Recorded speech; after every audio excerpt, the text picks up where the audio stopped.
Dr. No by Ian Fleming. Chapter 1. Murder in Jamaica. It was 6:15 on a peaceful afternoon in February. The sun was sinking low in the sky over Kingston, the capital city of the beautiful island of Jamaica. It had been a hot day, but the air was cooler now. Insects and frogs had started to call and sing. A man had just left a large white building with wide grass lawns and tall trees in front of it. This was a club where he met his British friends. He went to the club every afternoon to have a cool drink. Now he was going to his house, where he also had an office. The man's name was Commander John Strangways, and he was Regional Control Officer for the Caribbean. Strangways worked in Jamaica for the British government, but he was really an agent of the British Secret Intelligence Service. He was a British spy who worked in Jamaica. Lots of people knew Strangways was a spy because he was not careful enough about his secret. Every evening at 6:30, Strangways had to contact London and transmit his report to the headquarters of the Secret Intelligence Service on a radio transmitter. The time in Jamaica was 5 hours behind the time in London. If it was 6:30 p.m. in Kingston, in London it was 11:30 p.m. When Strangways had sent his report, he waited to receive his orders from the Secret Intelligence Service. If Strangways couldn't make contact with the SIS in London at 6:30 p.m., he had to try again at 7 p.m. And if he couldn't send his message at this time, he would try again at 7:30 p.m. If London hadn't heard from him at that time, the SIS wouldn't try to contact him again. The headquarters would declare an emergency. They would immediately start an investigation. They would try to find out why Strangways had failed to make contact. Strangways never changed his routine. He did the same things at the same times every afternoon. Every evening at 6:15 he left the club where he met his friends, and he started his journey back to his office. And every evening he took the same route in his car. He drove along the same streets. Every evening at 6:25, John Strangways met his assistant, Mary Trueblood, at the office. By 6:25, Miss Trueblood had always prepared the radio transmitter so that it was ready for Strangways to send his report to London immediately. On this February evening, 3 large men had been waiting for Strangways on the street near the club. As soon as Strangways came onto the empty, silent street, they started to walk towards him. The 3 men were all wearing dark glasses and carrying white sticks. The men were walking together in a line, one behind the other. The first man was holding a little metal cup. The second and third men were each touching the shoulder of the man in front of them. Strangways began to walk towards his car. He looked at the men and thought that they must be blind beggars. There were some beggars in Kingston, but perhaps Strangways should have been surprised to see 3 blind beggars together. And he should certainly have been surprised that all 3 men were Afro-Chinese. This was an unusual mixture of races in Jamaica. Meeting 3 blind Afro-Chinese men begging together should have seemed very strange to Strangways, but he was thinking about his evening transmission. Strangways carelessly put a coin in the tin cup as he passed the 3 beggars, and he walked on. So he didn't see the men turn around and pull guns from their pockets, and he didn't really feel the bullets which hit him a moment later. He was dead before his body hit the ground. A few seconds later, a big black car appeared in the street. It was a hearse, the kind of car that is used for funerals. It was driven by a 4th Afro-Chinese man. The 3 killers suddenly took off their dark glasses and quickly opened the doors at the back of the hearse. They threw their glasses and their white sticks into the car. Then they picked up the body of the British agent and pushed it into a wooden coffin which was in the back of the hearse. A few moments later, they had got into the car and it had driven away. At 6:25, Mary Trueblood heard the door of the office opening behind her. "The transmitter is ready for you, sir," she said, turning around to welcome her boss. But it wasn't Strangways who was standing in the doorway. It was a large Afro-Chinese man, and he was pointing a gun at her heart. Mary Trueblood opened her mouth, but the man shot her before she could scream. A few minutes later, she was with her boss. Both of their bodies were in the coffin in the back of the hearse, and the office of the regional controller was on fire. Another hour later, and the killers had put some heavy pieces of metal into the coffin with the bodies. Then they had dropped the coffin into the deep water of a lake which was many miles from Kingston.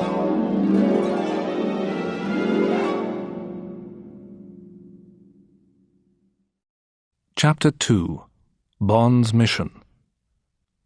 The secretary, Miss Moneypenny, looked up and said, "You can go in now, Commander. M's ready to see you." Commander James Bond, an agent of the British Secret Intelligence Service, walked into the office of the head of the Secret Service. Bond was a tall, strong, handsome man with black hair. He greeted his boss and sat down. M, no one at headquarters ever called him anything else, was sitting at his desk reading some papers. The old man glanced up at Bond. "How are you, 007?" he asked. M knew James Bond very well. The commander was one of his best agents. But in this office, Bond was only ever called by his work name. Only the very best SIS agents had work names which began with 00. An agent whose work name began with 2 zeros was always sent on the most difficult and dangerous missions, and sometimes he was ordered to kill enemies of his country. He also had permission to kill people if they attacked him. James Bond, Agent 007, had a license to kill. Bond looked at M, but he didn't reply immediately to M's question. The agent's cool, blue-grey eyes didn't show his feelings, so his boss spoke again. "Are you well now, 007? Are you ready to start work again soon? I've a special mission for you. You're going to Jamaica. I want you to investigate a case there." Several months earlier, in Paris, Bond had been injured in a fight with a Russian agent. The woman had been an important member of SMERSH. SMERSH was the department of the Soviet intelligence service which trained people to kill enemy agents. The Russian had very nearly killed Bond with a knife which was hidden in her shoe. The knife had been covered with poison. Bond had made a mistake on that mission. He hadn't guessed how the woman would fight, or what weapons she had hidden. He'd almost died, and it was his own fault. Bond knew that, and M knew it too. Bond had been in hospital after the fight. The poison had made him very ill. He'd been away from work for many weeks, but now he wanted to get back to his job, and he was pleased that M wanted him for a special mission. He'd been worried that M no longer trusted him because the mission against the Russian woman had gone so wrong. He wanted very much to be trusted again. If M thought that Bond had lost his nerve, Bond's job as a special agent was finished. He would lose his 00 work name. M would take away his license to kill. "Tell me about the Jamaican mission, sir," Bond said. "Well, it'll be an easy investigation," M said, "but I have to send someone to Kingston to check the facts. I want you to confirm what I suspect.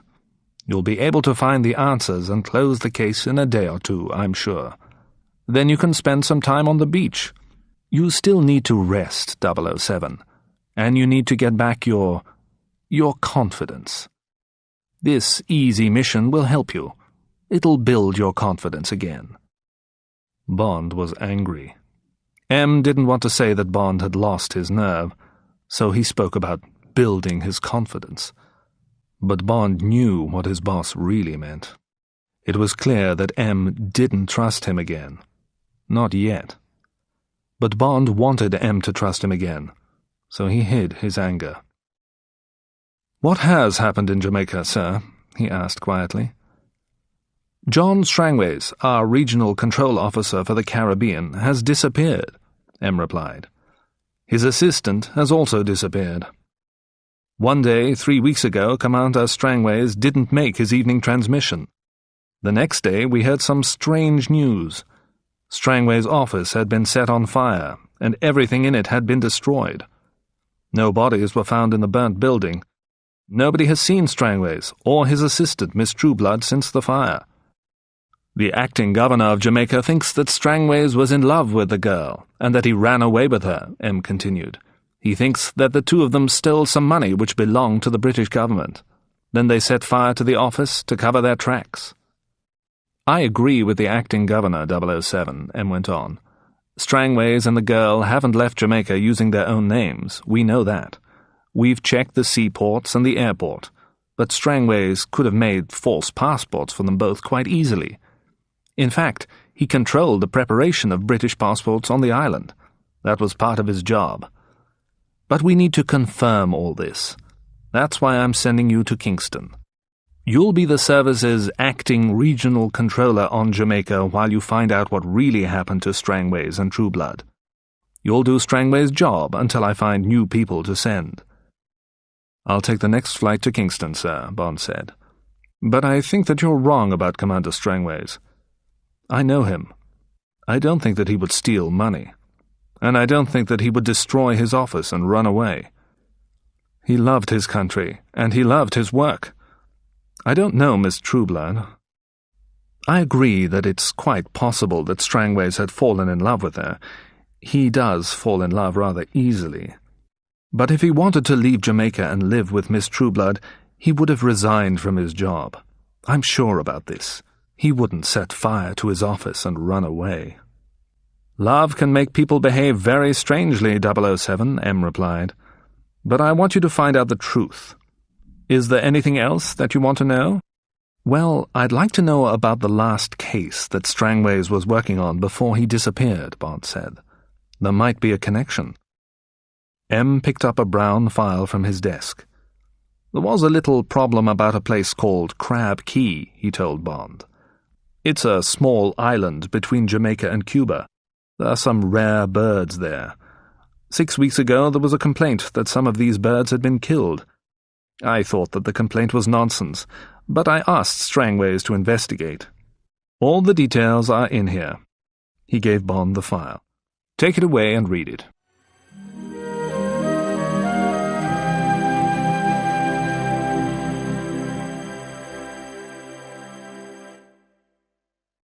Chapter 3. The Island of the Birds. The story in the file which M had given Bond was a strange one. For many years, the island called Crab Key had belonged to Britain, and Jamaica had looked after it. In the 19th century, Crab Key had been rich because of guano. The guano came from a kind of bird called the green cormorant. Huge numbers of these birds visited the island and left their droppings. The guano, the bird's droppings, was full of chemicals called nitrates, which were used as fertilizers. Farmers in Europe spread guano on the ground to make their crops grow. Guano became one of the most valuable products in the world. There were only a few areas in the world where guano could be collected. Sometimes the price of guano was very high. At those times, the workers on Crab Key were busy, but when the price of the guano was low, work stopped on the island. This was because the guano on the island was not of very high quality. The highest quality guano could be bought from Peru. The guano from Crab Key couldn't be sold for as much money as Peruvian guano. Collecting the guano and transporting it to Europe cost too much money when the price was low. From 1900 to 1930, guano prices had been low, so all the people left Crab Key. But at the end of that time, the island became famous for another reason. Scientists discovered that a rare kind of bird, the roseate spoonbill, was living there. Almost all the roseate spoonbills in other parts of the world had died, but a lot of them were still living on Crab Key. Many people had been excited by this discovery, and the members of the Audubon Society were the most excited. The Audubon Society bought a lease from the British government officials on Jamaica for the small part of Crab Key where the birds lived. This part became a sanctuary for the spoonbills. The society sent 2 wardens to live on the island. These men studied the roseate spoonbills, and they made sure that no one harmed the rare birds in their sanctuary. Then suddenly, in the 1940s, the price of guano increased. At that time, a man contacted the governor of Jamaica. He wanted to buy Crab Key. This man was called Dr. Julius No. Bond learned from the file that one of Dr. No's parents was German and the other was Chinese. Dr. No offered a lot of money for the island. He also said that the Audubon Society could keep their lease on the small area where the spoonbills lived. The governor of Jamaica talked to the government officials in London, and they decided to accept Dr. No's offer. Since 1942, the island of Crab Key had been owned by Dr. No. Dr. No had moved many workers to the island, and for some years the price of guano was high. But at the beginning of the 1950s, the price fell again. Dr. No had kept his workers on the island, but nobody could understand why. He couldn't be making any money from the guano now. Then Bond read about what had happened in December of the previous year.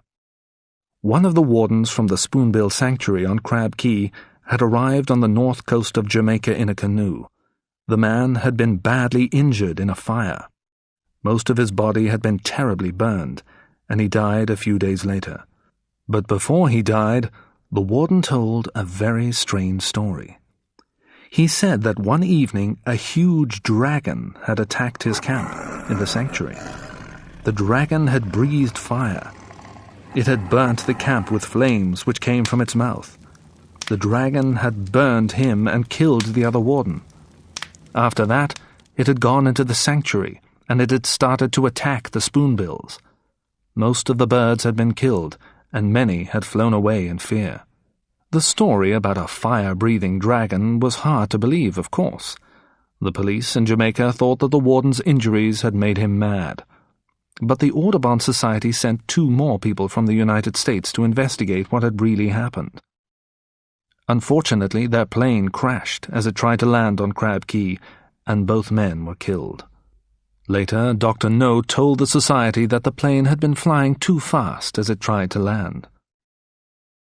Soon after the plane accident, an American ship was sailing near Crab Key. The captain of the ship had contacted the Audubon Society. He reported that he hadn't seen any roseate spoonbills living on the island. The Audubon Society had complained about this to the American government. Government officials in America had informed the British government. Officials in London had passed the facts on to the Secret Intelligence Service. They asked SIS to investigate the island discreetly. They didn't want to make any problems for the officials in Jamaica. But there was a difficulty. The island no longer belonged to Britain. Dr. No owned it. And he didn't like anyone except his own workers going there. He didn't want anyone else to visit Crab Key. But something had to be done about the complaints, so M had made a decision. He'd told John Strangways to investigate Crab Key. It was the case that Strangways had been working on when he and his assistant had disappeared. Bond read the notes in the file carefully. He was worried. He went to speak to his boss the next day. "I've read the file, sir, and I believe that Commander Strangways and Miss Trueblood have been killed," he told M.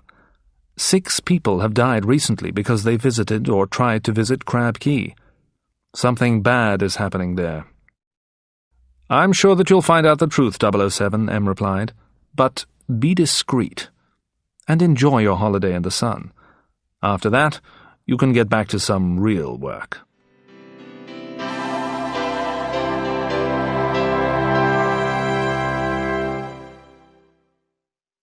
Chapter 4. The Girl at the Airport. James Bond looked out of the window of the plane. The sound of its 4 large engines had changed a little. It was beginning to descend. The plane had already flown over Cuba, and it was now preparing to land. The bright afternoon sun was shining down on the sparkling blue water of the Caribbean Sea. Ahead, Bond could see the beautiful green island of Jamaica. As the big plane turned towards Kingston Airport, Bond thought about the man who was waiting there to meet him. The man's name was Quarrel, and he was a good friend. Bond had worked with the huge black man 5 years before. At that time, Quarrel had helped him on a very difficult and dangerous mission, and now Bond needed his help again. Quarrel wasn't a Jamaican. He'd been born in the Cayman Islands, but he was very well known in Jamaica, and everyone who knew him loved him. If Bond had Quarrel by his side, ordinary Jamaican people would talk to him. People would trust Bond because he was Quarrel's friend. If Quarrel works with me, Bond thought, I'll be able to find out things that the people at King's House won't be able to tell me. The men and women who worked at King's House, the headquarters of the British government on Jamaica, weren't going to be able to give him much more information. So getting information from ordinary Jamaicans was going to be very important. But there were 2 other reasons why Bond wanted to work with Quarrel again. The first reason was that Quarrel knew everything about boats and the sea. He'd been a fisherman all his life. He knew more about sailing small boats around the coast of Jamaica than anyone else. If Bond had to go secretly to Crab Key, Quarrel could get him there safely by boat. And the second reason was that Quarrel was very fit and strong. He kept himself very fit, and he knew how to make other people fit too. He would help Bond to get strong again. Bond had lost a lot of strength since his illness. Now Quarrel would be Bond's personal trainer. Bond wasn't going to investigate the mystery of Crab Key until he felt strong again. The plane's wheels touched the ground, and Bond got up from his seat. In a few minutes he would be in the airport building. Bond hoped that he could collect his 2 cases quickly. His office in London had arranged for the airport staff to unload Bond's cases from the plane first, and he knew that no one at the airport would look inside them. This was a good thing. The cases contained many things that Bond didn't want anyone to see, including his guns, a .32 Walther PPK and a .38 Smith & Wesson. Bond saw Quarrel as soon as he walked into the main building of the airport. The huge brown-skinned man looked exactly the same as when Bond had last seen him. There was a wide smile on the Cayman Islander's handsome face. "How are you, Captain?" Quarrel asked as he shook Bond's hand. Quarrel had always called Bond Captain. "It's good to see you again," Quarrel went on. Then he looked carefully at his friend's face. "Have you been ill?" he asked quietly. "Yes," replied Bond. "I had a problem with some Russians. A lady from Smersh poisoned me. She didn't like me very much. But I'm getting stronger every day, and you'll soon get me completely fit, I know that. After a week of your training, I'll be ready for anything." The two friends picked up Bond's cases and walked towards the main doors. But as they were about to leave the airport, something happened which worried Bond. A young Chinese woman with a large camera ran up to them. Before Bond could do anything to stop her, she'd taken a photo of him. The girl looked at a piece of paper which she took from her bag. It was a list of names. "You must be Mr. Bond," she said. Then she smiled. Bond was suspicious. He thought that the smile was false. "I work for the newspaper here in Kingston, the Daily Gleaner," the girl went on. "I'm a reporter. I try to talk to all the interesting people who visit our island, and I always take their photograph. The readers of our paper like to know about new visitors, and I'm sure that you're a very interesting person. Will you be staying in Kingston, Mr. Bond?" "Yes, but not for long," Bond replied. His voice was cool and unfriendly. "I'm on my way to somewhere else." "And which hotel will you stay at while you're in Kingston?" the girl asked. She smiled, her false smile again. "The Metal Bank Hotel. And now I'll say goodbye to you," Bond said. The two men left the airport building and started to walk towards the car park. "Quarrel, have you seen that girl taking pictures at the airport before?" Bond asked. "Well, no, Captain," his friend answered. "But the Daily Gleaner employs many reporters." As they walked, Bond was thinking carefully. This was a bad start. If his name and photo appeared in the paper, everyone would know that he had arrived on the island. Bond certainly didn't want everyone to know about his arrival. Mistakes that you make at the start of a mission are the hardest mistakes to correct, Bond said to himself. He sometimes thought of his work as a kind of very dangerous sport, and he knew that in this sport of spying, it was bad if the enemy won the first game. But was there an enemy here on Jamaica? Perhaps he would soon know the answer to that question. After a minute, the two men reached the car which Quarrel had brought to meet him. Then Bond knew that the reporter had been only the first of his problems. The car was a black Sunbeam Alpine, and it had British government registration plates. In a few seconds, Bond realized that this was the car which had been used by Strangways, the regional controller who had disappeared. "Quarrel," he said angrily, "why on earth did you bring this car to meet me? Shall I put a sign round my neck with the words British Spy written on it?" "The acting governor's assistant told me to bring this car," Quarrel replied. "His boss told him that you should use it while you're in Jamaica. It really belongs to your department. Did I do something wrong, Captain?" In a moment, Bond's anger had disappeared. He wasn't angry with Quarrel. This was the acting governor's fault. Now Bond was only angry with himself. He was angry with himself because he'd forgotten an important fact. This fact was that the acting governor was an idiot. "No, it wasn't you who did anything wrong," he told his friend. "It was me. I sent a message to the acting governor. I asked him to contact you in the Cayman Islands. I asked him to bring you to Jamaica and to pay you well for working with me. I asked him to book me a room at the Blue Hills Hotel. I asked him to give me a car for the time that I was in Jamaica, and I asked him to send you to meet me today. But I didn't guess that he would send you to meet me with Strangway's car," Bond went on. "Any enemy of Britain will recognize this Sunbeam. It's the resident British spy's car. I should have guessed that this might happen. I should have taken a taxi to the hotel and met you there. Now anyone who was watching for me at the airport will know who's helping me, and they'll know which car we're driving." It was now late afternoon, and the sun was going down fast. It would soon be dark. The two men got into the Sunbeam. Quarrel started the car's engine and drove away from the airport. After a few miles, Bond's fears were confirmed. He was now sure that an enemy had been watching at the airport. "There's a car following us, Quarrel," he said quietly. "It's a taxi, a big black one. I saw it leaving the airport, but there's nobody in it except the driver. Taxi drivers don't leave the airport if they don't get a passenger after waiting for only a few hours. They wait for the next plane to arrive. Slow down a little. Let's see if the taxi will pass us." Quarrel slowed down, and Bond turned around in his seat. The taxi slowed down too. Its headlamps shone on the road. The driver was trying to stay about 100 yards behind the Sunbeam. "Listen carefully," Bond said. "We need to get rid of this taxi. A mile ahead of us, this road divides at a junction. The road on the left goes to Kingston, and the road on the right goes to Morant. Isn't that right?" "Yes, Captain, that's right," Quarrel agreed. "The taxi driver thinks that we're going to Kingston," Bond said. "The girl with the camera must have given him that information, or perhaps someone else had already told him. Well, we are going to Kingston, but not yet. Quarrel, when I tell you, I want you to accelerate suddenly.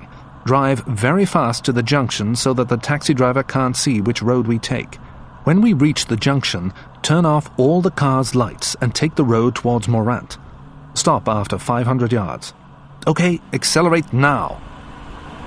Quarrel did exactly what Bond asked, and a minute later the two friends were listening to the taxi disappearing fast down the road to Kingston. Half an hour later, Quarrel stopped the Sunbeam outside the Blue Hills Hotel. Neither man noticed the big black taxi which stopped on the dark street opposite the hotel.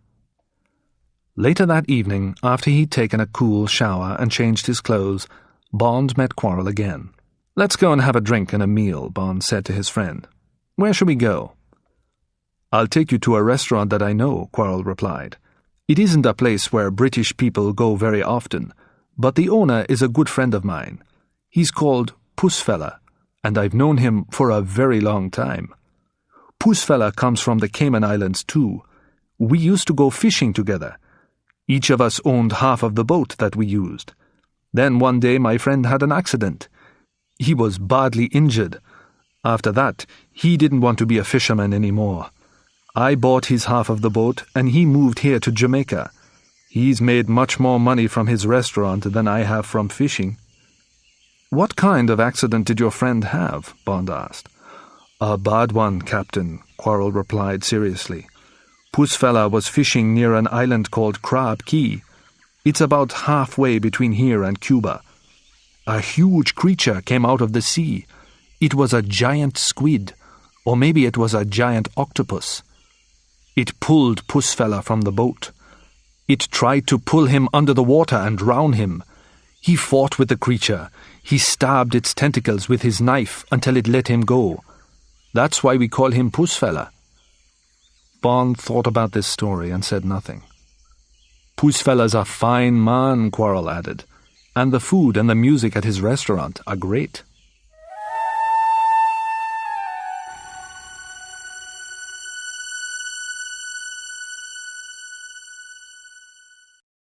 Chapter 5.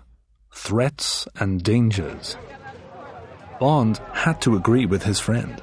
Pussfella was a fine man, and the food and music at his restaurant were great. Bond drank his favorite cocktail, a vodka martini, and Quarrel drank cold beer. As they ate a delicious meal, the two friends listened to a group of musicians who were playing Jamaican songs. "Quarrel, tell me more about this island called Crab Key," Bond said when they had finished eating.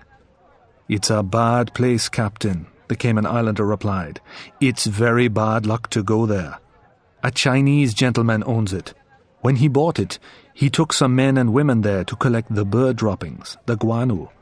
But he doesn't let any of his workers leave the island, and he doesn't let anyone else visit his island.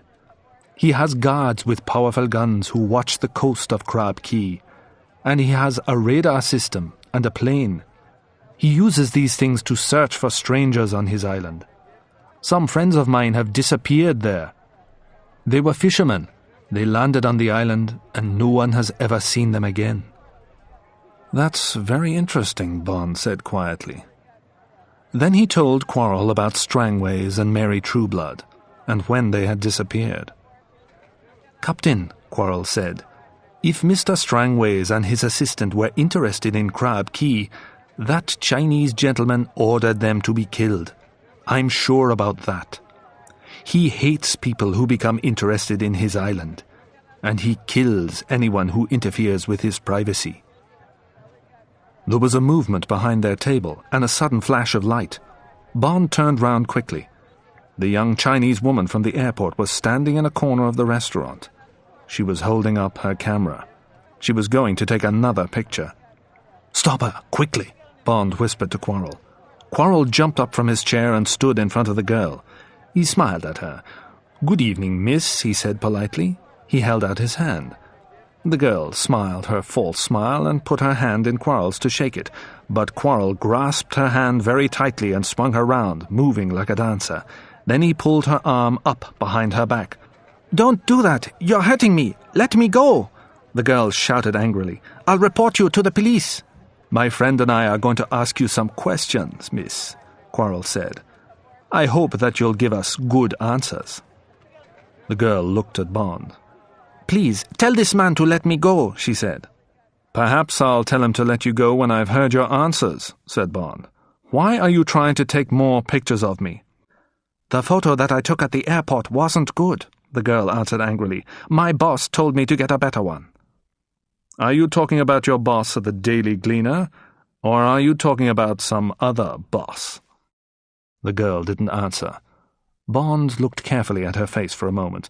Then he asked, "What's your name?" "I won't tell you," the girl said. Quarrel pushed her arm further up her back. She fought like a fish that was caught in a net, but Quarrel's arms were as strong as steel. The girl screamed. "Okay, I'll tell you," she said. "My name is Annabelle Chung." At that moment, Pussfella came up to the table. "Is this girl making trouble for you, sir?" he said. "Shall I make her leave?" "No, thank you, Pussfella. We want to talk to her," Bond replied. "But there is something you can do for us." Please phone the office of the Daily Gleaner. Ask them if they employ a photographer called Annabel Chung." Pussfella hurried away. "I'm sorry," Bond said to the girl, "but I can't understand why you or your boss want pictures of me. I'm just an ordinary traveler. I'm visiting Jamaica for a day or two. Why are you interested in me?" "I've told you already," the Chinese girl replied angrily. "It's my job to take photos." At that moment, Pussfella returned. "The people at the paper know her," he told Bond. "She isn't a reporter, she's a photographer. The people at the Daily Gleaner don't employ her, but sometimes they buy photos from her. She's a freelance photographer. She takes pictures for anyone who wants them." "Thank you," Bond said. He smiled as the restaurant owner went back to his kitchen. "Well, now we know two things," he said quietly to the girl. "You didn't ask Pussfella to help you, so I guess that you don't really want to report us to the police. And we know that you're a freelance photographer, not a newspaper reporter." "Good. So next, we need to find out who paid you to take pictures of me." Suddenly Bond's smile disappeared, and his eyes became cold. His voice was quiet and hard. "Now, tell me who's paying you."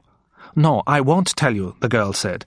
She was scared, and she was in a lot of pain, but she wouldn't give Bond a name. "Oh, let her go," he told Quarrel. Bond was angry with himself. He and Quarrel were certainly in great danger.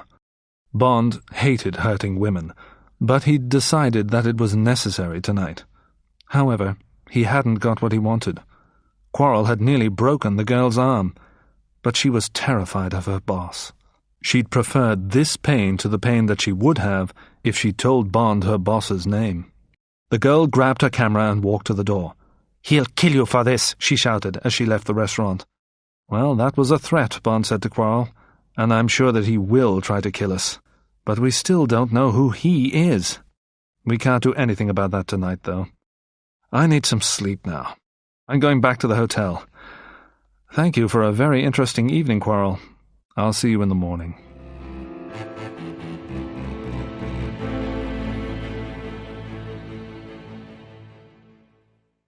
Chapter 6. At King's House. The next morning, Bond was still thinking about the Chinese girl's threat. He was now quite sure that John Strangways and Mary Trueblood had been murdered, and he believed that they'd been murdered because of their interest in Crab Key.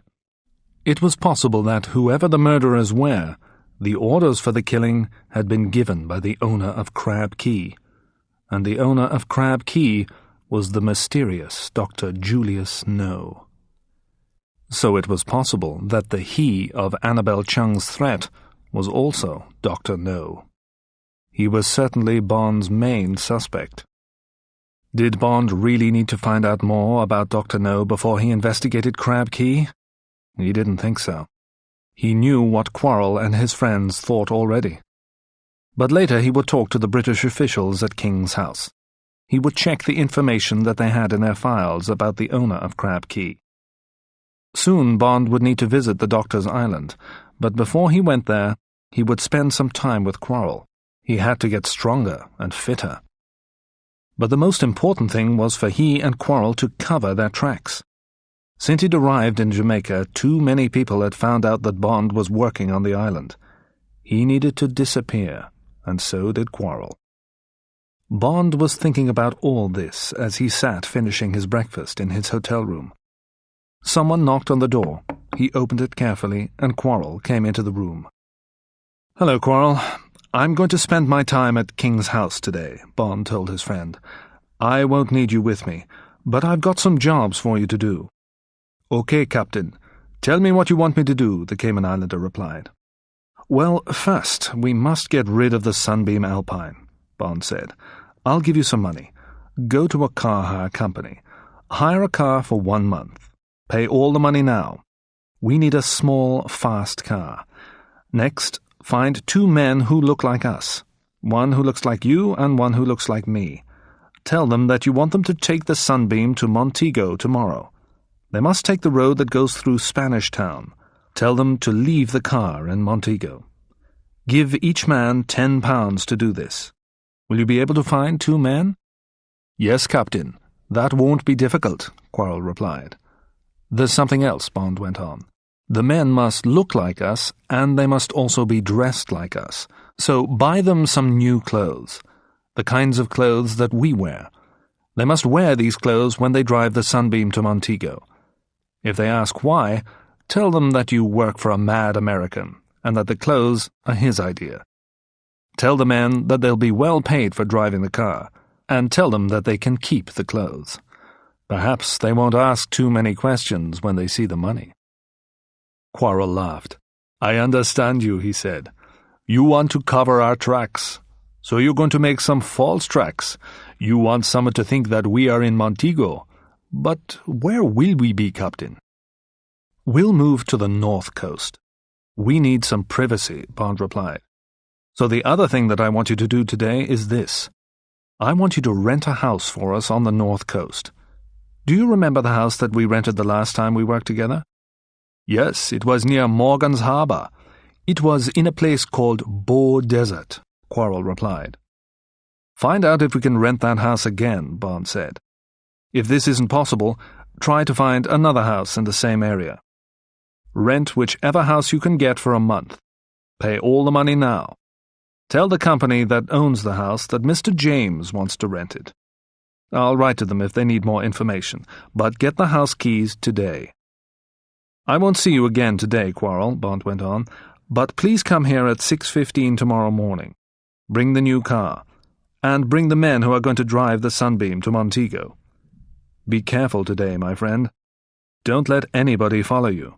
We'll be in great danger until we get out of Kingston." Bond gave his friend a thick bundle of banknotes. "Here's some money," he said. "That should be enough to pay for the house, the car, and the 2 men who will look exactly like us. Our doubles." At King's house, Bond was welcomed by the acting governor's assistant. Bond wanted to discuss the details of his mission with the assistant, but first he would have to talk to the acting governor for a few minutes and be polite to him. The acting governor's assistant took Bond into his boss's room, then he left the 2 men alone. Bond already knew a lot about the acting governor. The man had never been well liked anywhere. He was going to retire from government work soon, and this would be his last job. He would be working on Jamaica for only a few months more, and his only wish during this time was to avoid any trouble.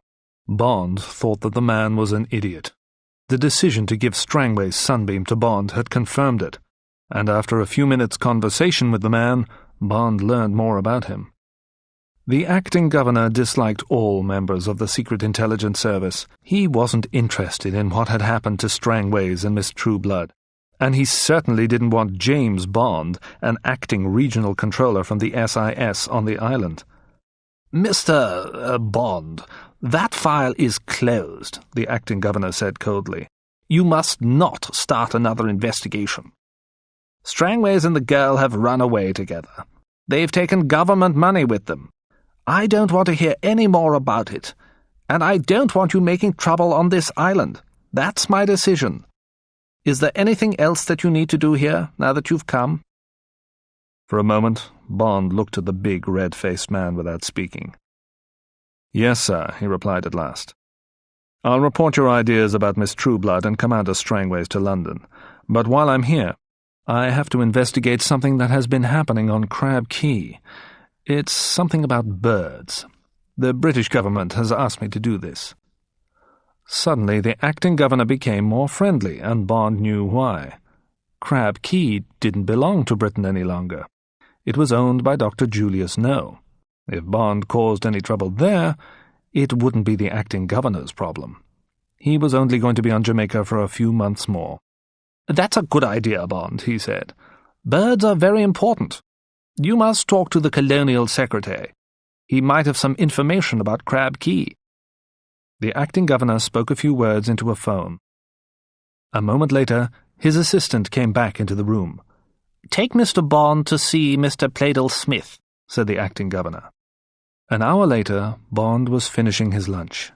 He was in a restaurant with Mr. Pleydell Smith, the colonial secretary. Mr. Pleydell-Smith was a friendly 30-year-old man with untidy hair and bright, intelligent eyes. When they'd met earlier, Pleydell-Smith had surprised Bond. He had recognized Bond's name. He'd spoken kind words about the trouble which Bond's last visit had caused for some people at King's House. He told Bond that a few days earlier he'd found a report about Bond's last mission in Jamaica. Someone had taken the file from the storeroom and left it on a desk. Pleydell-Smith had read the report with interest and enjoyment. "I hope that you can stir things up again, Commander Bond," he said. "It's very boring here at the moment. What's your problem this time? Perhaps I can help you with it." They sat drinking coffee while Bond told the Colonial Secretary about Crab Key. "When we get back to my office, I'll ask my secretary, Miss Taro, to find all the information that we have about the island," Pleydell-Smith said. "There'll be a file of reports, and I know a little about guano myself, so I can tell you about that." As they walked back to King's House, Bond asked the Colonial Secretary a question about something which had been worrying him for the last hour. "Why did someone take the file about my last visit out of the storeroom in King's House?" he asked. "Did somebody important want to read the report?" "Well, that was strange," Pleydell-Smith answered. "I found the file on my secretary's desk. I think that Miss Taro got it out of the storeroom. She's only worked at King's House for a few weeks, but she likes her job and she works very hard. Perhaps she was tidying the old files and putting them into better order." As soon as the two men entered Pleydell-Smith's office, the Colonial Secretary picked up a phone and spoke to his secretary. "Miss Taro, will you bring me the file on Crab Key, please? I need the report about the sale of the island, and I need the report about the warden of the bird sanctuary who died." He put the phone down and spoke to Bond. "Please sit down, Commander. Miss Taro will go to look for the file. While we're waiting, let me tell you all about guano." Bond thanked the Colonial Secretary and sat in the chair facing his desk. Pleydell-Smith was still speaking about guano when his secretary opened the door half an hour later. "I'm sorry, sir," the young woman said. "I can't find the Crab Key file. It's missing. It isn't in the storeroom." "It's missing? Well, who was the last person to use it?" the Colonial Secretary asked. "Everyone who looks at files from the storeroom has to sign their name in a book." "Commander Strangways was the last person to sign the book, sir," the girl said. "But he brought the file back. He brought it to this room. I remember that well," said Pleydell-Smith. "What happened to it after that?" "I don't know. I'm sorry, sir," the girl replied. Bond turned in his chair to look at the secretary, and for a moment she looked carefully back at him. Then she smiled a false smile and left the room. Suddenly, Bond realized what connected his investigation with the people who had been watching him. Dr. No, Annabelle Chung, and Miss Taro were all Chinese.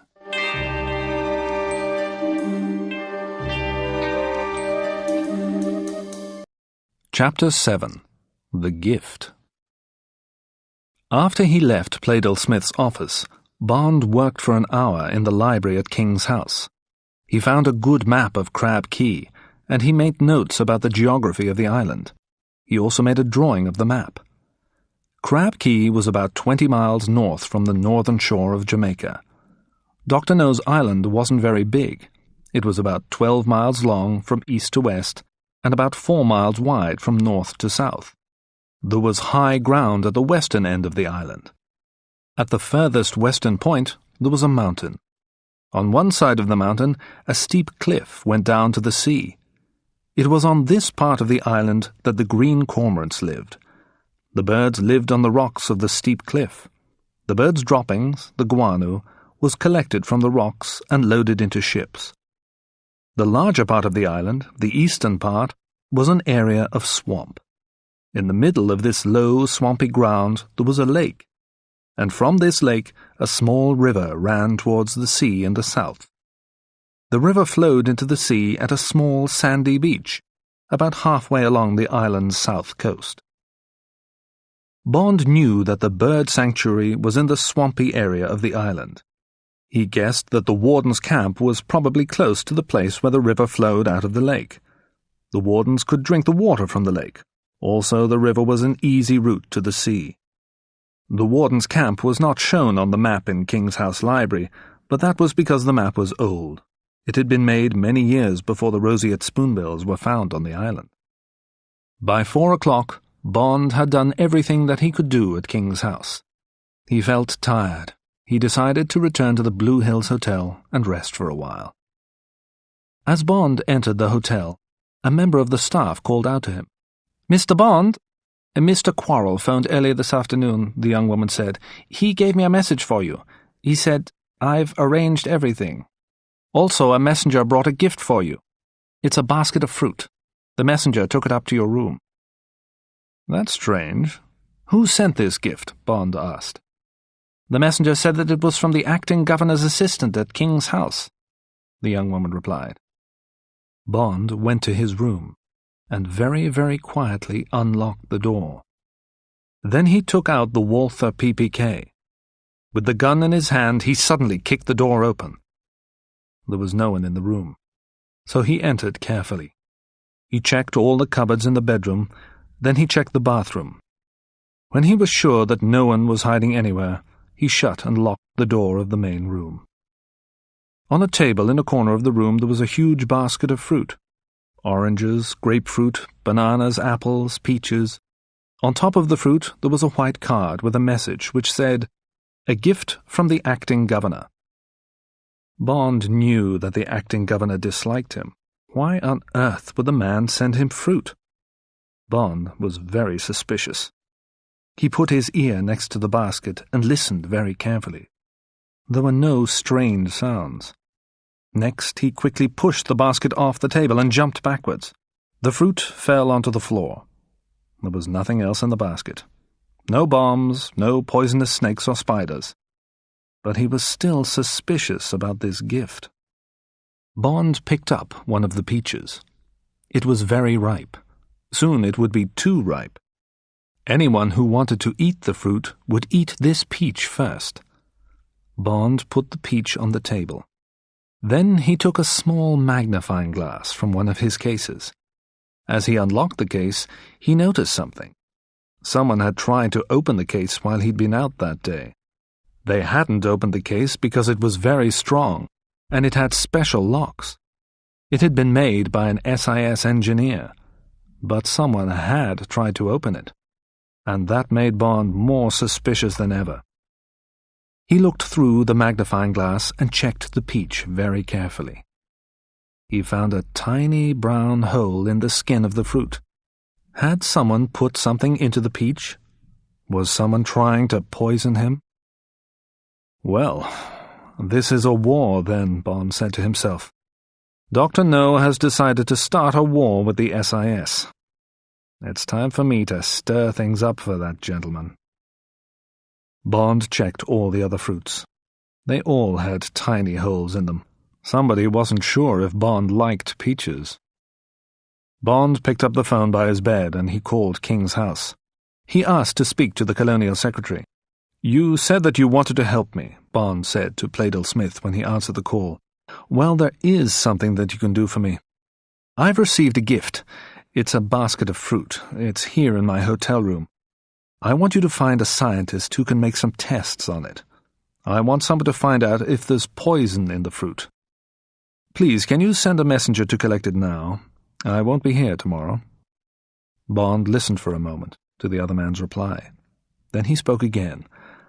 "I'll be at Bow Desert, near Morgan's Harbor, for the next week or two," he said. "Will you send the scientist's report to me there, please?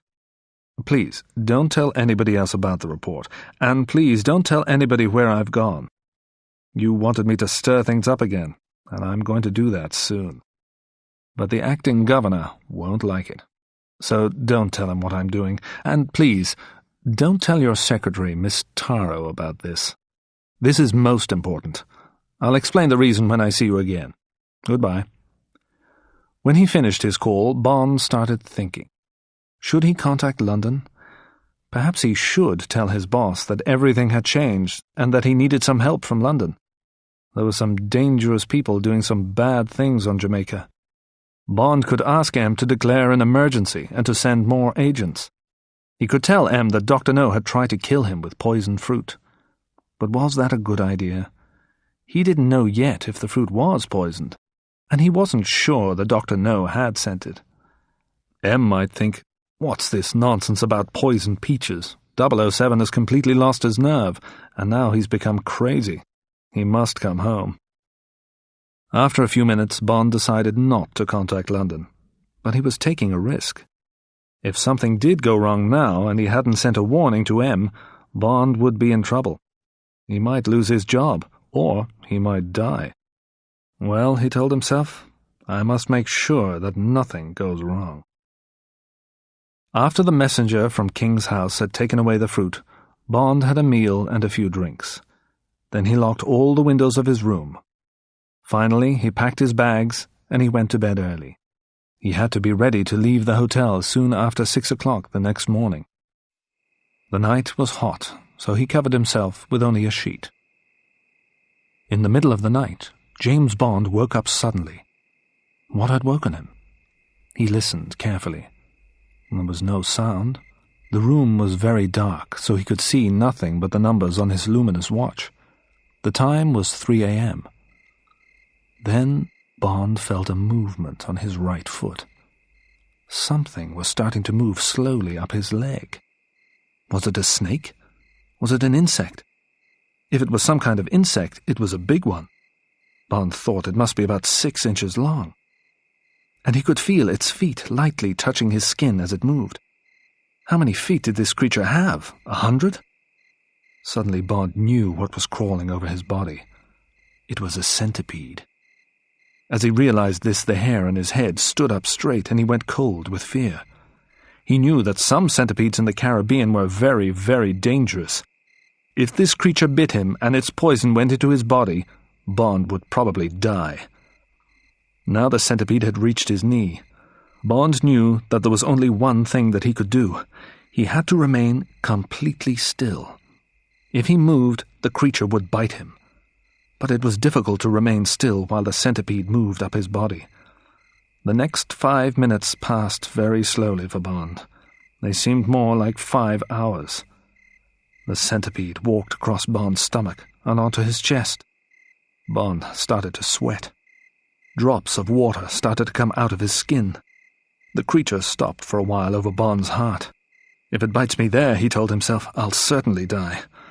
But the centipede moved on slowly, and it reached Bond's shoulder.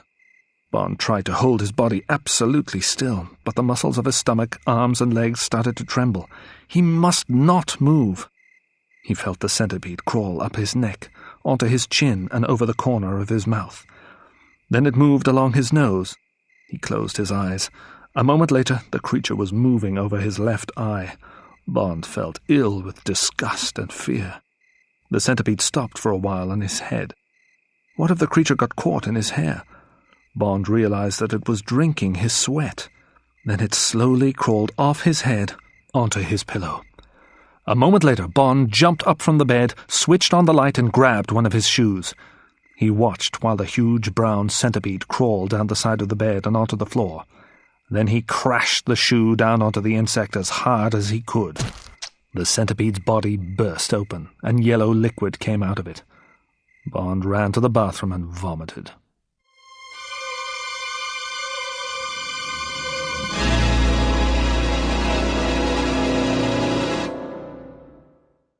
Chapter 8. The Journey to Crab Key. At 6:30 the next morning, Bond and Quarrel were driving out of Kingston in an Austin 830. They were driving towards the north coast. They'd already seen the 2 men who were dressed like Bond and Quarrel drive off towards Montego in the Sunbeam Alpine. The 2 men that Quarrel had hired were not honest people, but they wanted the money and they were happy to do the job. Bond was pleased with his friend's choice. Annabelle Chung must have given descriptions of us to her boss, Bond told his friend. If any of Dr. No's men are watching the road for the Sunbeam Alpine, they'll have those descriptions with them. The men that you hired look very like us, so the watchers will think that we are in the Sunbeam. Now, I have a question to ask you, Quarrel. What do you know about centipedes? Centipedes are bad creatures, Captain, Quarrel replied. and Jamaican centipedes are very poisonous." "But where do they usually live?" Bond asked. "Oh, they always live in dark, dirty places," Quarrel answered. "They live under old wooden buildings and in other places like that." "Do they ever go into clean, tidy places? Places like hotel rooms?" Bond asked. "Do they ever climb into people's beds?" "No, Captain," said Quarrel. He looked at Bond carefully. Bond didn't say any more about centipedes. He didn't want to worry his friend.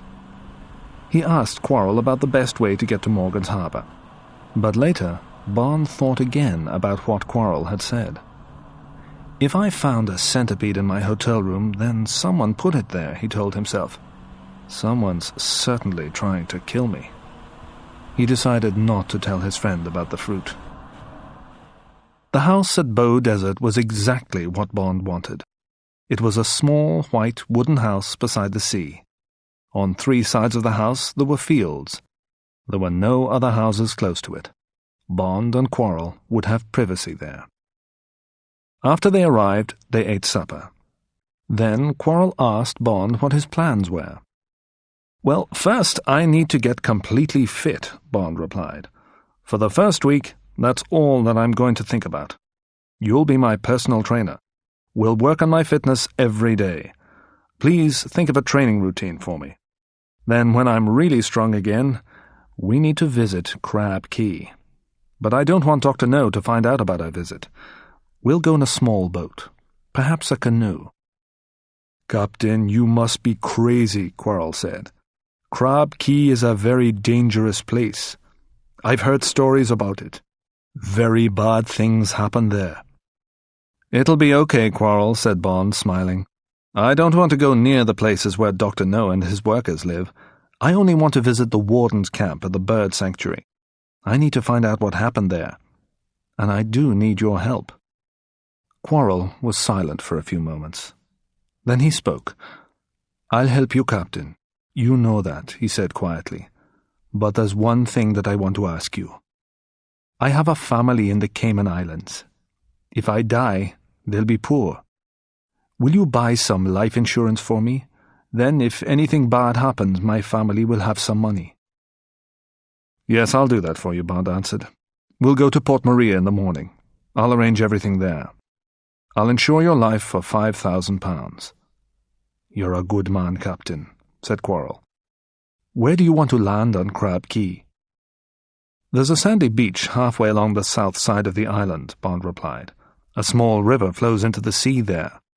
I want to land at that beach, then move up the river. I think that the warden's camp was beside that river near a lake. No one must see us arrive. That's most important." "We'll go at night," said Quarrel. "We'll go in a canoe with a sail. We'll make the journey in about 1 week's time. The winds will be blowing in the best direction then. Also, there won't be much moonlight in 7 days' time. We'll be able to land without anyone seeing us. We'll need to take enough food for 3 days." "Okay," Bond replied. "Bring your knife. I'll bring a gun." The next morning the 2 men went into Port Maria, and Bond bought Quarrel some life insurance. And the morning after that, the fitness training began. Each day Bond and Quarrel got up at 7 a.m., and they swam a 1/4 of a mile in the sea. Then they had breakfast, rested in the sun for 1 hour, and ran a mile along the beach. Then they swam another 1/4 of a mile. At midday they ate lunch. After that they slept for an hour, rested in the sun for another hour, then swam a mile. After all this exercise they took hot baths, and then Quarrel massaged Bond's body. He rubbed oil into the parts of Bond's body which had lost their strength during his illness. Then the 2 men ate dinner. By 9 p.m. they were asleep. This training routine was hard work for Bond, but after a week he was feeling much stronger and fitter. During this week, 2 things happened which made Bond more suspicious about Dr. No. First, he read a report in the Daily Gleaner newspaper about a road accident. 2 men had been killed near Spanish Town on the road between Kingston and Montego. A truck had been traveling too fast. It had crashed into the Sunbeam Alpine that the men were in. The police wanted to talk to Mr. James Bond, who had borrowed the car from the acting governor. The other thing that happened was that a note arrived from Pleydell Smith. A scientist had checked the fruit which had been sent to Bond at the Blue Hills Hotel. Each fruit had contained a lot of powerful poison. Bond burned the newspaper, and he didn't tell Quarrel about the note. Quarrel was already worried about the mission to Crab Key. Bond didn't want to worry him more. At the end of the training week, Quarrel hired a canoe from a man in Port Maria. The canoe was a simple kind of boat which was made from half of a tree. It had a small sail as well as 2 heavy wooden paddles. For 3 days, Bond and Quarrel practiced sailing and paddling the canoe along the northern coast of Jamaica. "It's a good canoe," Quarrel said. "It'll get us to Crab Key easily. We'll be able to use the sail for the first 7 or 8 hours of the journey. After that, we'll take down the sail and only use the paddles. If we don't use the sail near the island, Dr. No may not see us on his radar." At last, the evening came when Bond and Quarrel were going to start their dangerous mission. Bond was excited. He put on a pair of black jeans and a dark blue shirt. It was good to get back to work. He had a good man to help him, and he knew that his enemy, Dr. Julius No, was a very bad person. Bond was licensed to kill, and now he had to kill Dr. No before Dr. No killed him. Bond checked both his guns. Which one should he take on this mission? The Walther PPK or the Smith & Wesson? He decided to take the Smith & Wesson. It could shoot further than the Walther PPK. The night was very dark. There was no moon in the black sky, only sparkling stars. At about 8:30, Bond and Quarrel put their backpacks into the canoe. The packs contained enough food for 3 days. Then they pushed the canoe out into the sea and picked up the paddles. Nobody saw the 2 men leave. For 15 minutes, Bond used his paddle to pull the canoe through the water. Quarrel was steering the boat with his own paddle. At the end of that time, Bond stopped paddling and the 2 men put up the sail. Soon the canoe was moving quickly through the water. All through the night, one of the men would have to steer the boat. He would have to look at the stars in the sky to find the right direction. And while one of them steered the boat, the other could sleep. They decided that first Quarrel would steer for 3 hours while Bond slept, then Quarrel would wake Bond, and Bond would steer while Quarrel slept. When they got near the island, both men would have to be awake. Bond was tired, and after a few minutes he fell asleep. He slept until midnight when Quarrel woke him. For the next 3.5 hours, Bond steered the canoe while his friend slept. Although the night was too dark to see anything around him, there were sounds for Bond to hear. Sometimes fish were swimming beside the boat. Bond could hear them jumping out of the water and falling back into it. And Bond knew that in the sea, deep below the boat, much bigger fish were swimming. Sharks, bonito, barracuda, perhaps even giant squids. Quarrel woke at 4 a.m. "We must be near the island now, Captain," he said. The 2 men took down the sail and they started to use the paddles to pull the boat through the water. Soon there was a narrow line of light in the sky to the east, and then, in the first light of the morning, they could see Crab Key ahead of them. They worked hard with the paddles as they got nearer and nearer to the land. They turned towards the east, and then they steered the canoe along the island's shore. Now there was enough light to see the little river and the sandy beach. "We must hurry," Bond said. "We need to hide the canoe before anybody sees it. We must hide the canoe, and we must cover our tracks." There were some bushes at the edge of the sandy beach. Bond and Quarrel pulled the heavy canoe into these bushes and covered it with leaves and branches. Then Quarrel cut some big leaves from a palm tree. He used these to sweep the sand. As he walked backwards towards the bushes, he brushed sand over their footprints. He covered their tracks. It was 5 o'clock now, and both men were tired. They hid in the bushes and lay down on the sand. In a few moments, they were asleep.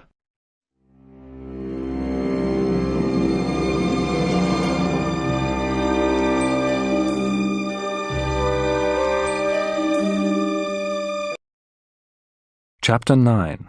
The Girl on the Beach. Bond woke suddenly. He looked at his watch. It was now 10 o'clock in the morning. Quarrel was no longer lying nearby. He must have woken earlier and started exploring, Bond thought.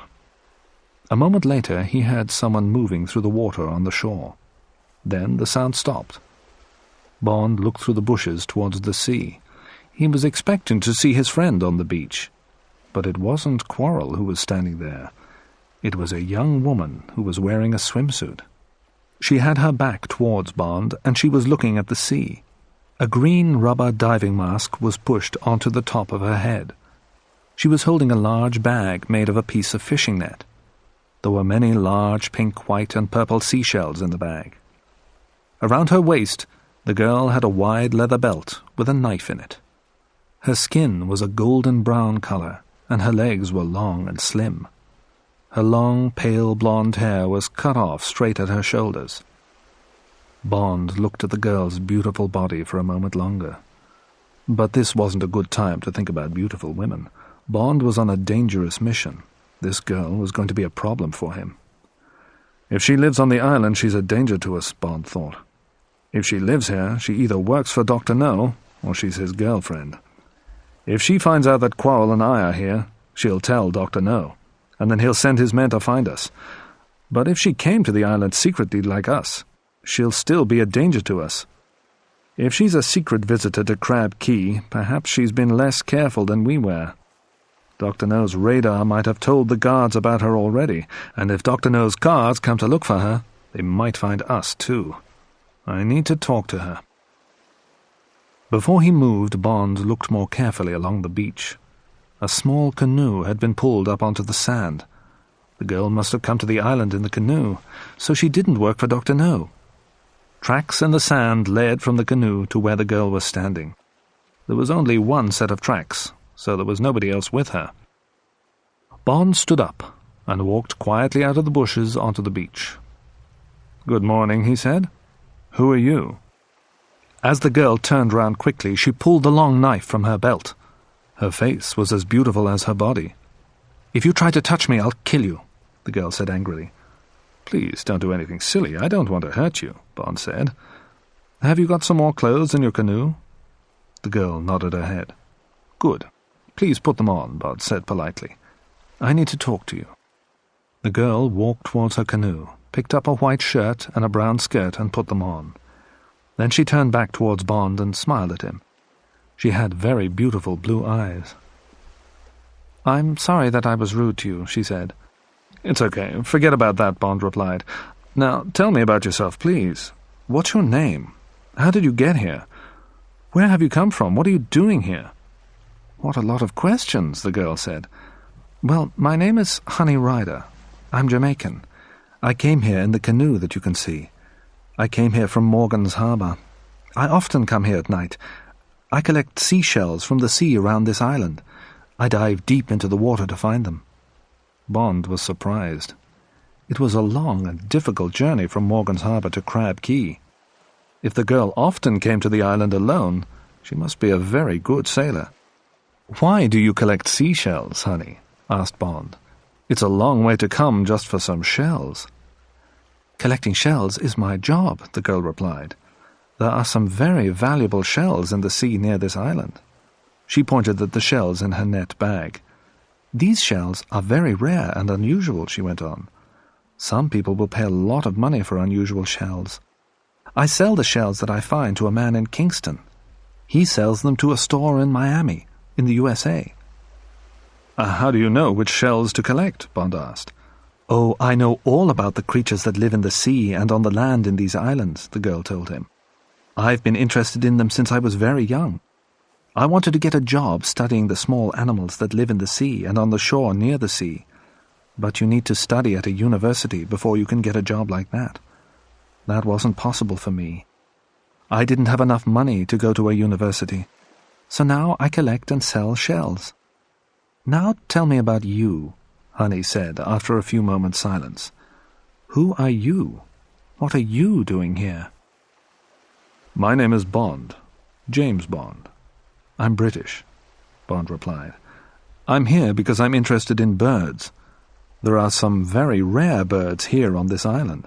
They're called roseate spoonbills. I want to study them. But the owner of this island, Dr. No, won't let anyone come here to see them. So I've come secretly with a friend. My friend is exploring the island at the moment, but he'll be back here soon. Oh, I know about the spoonbills, Honey said. There used to be lots of those birds on this island, but they've gone now. The Chinese man who lives here has a dragon. It hunts in the swamps. It kills things by breathing fire at them. I've seen it. It attacked the spoonbills. It killed some of them and the others left. There aren't any dragons here, Bond said. Dragons are not real animals. They only exist in stories. You must know that. You know all about the animals of these islands. I don't know what creature you saw, but it certainly can't have been a dragon. I'm not stupid, the girl replied angrily. Nobody has ever lived at the east end of this island. Perhaps a strange animal lives there which no one else has ever seen. There were two men who lived in this part of the island for a while, Honey continued. They had a camp near the place where the birds lived. I think that the dragon attacked them too. I haven't seen them for a long time. Bond thought about the words that the bird warden had spoken before he died. The man had talked about a fire-breathing dragon.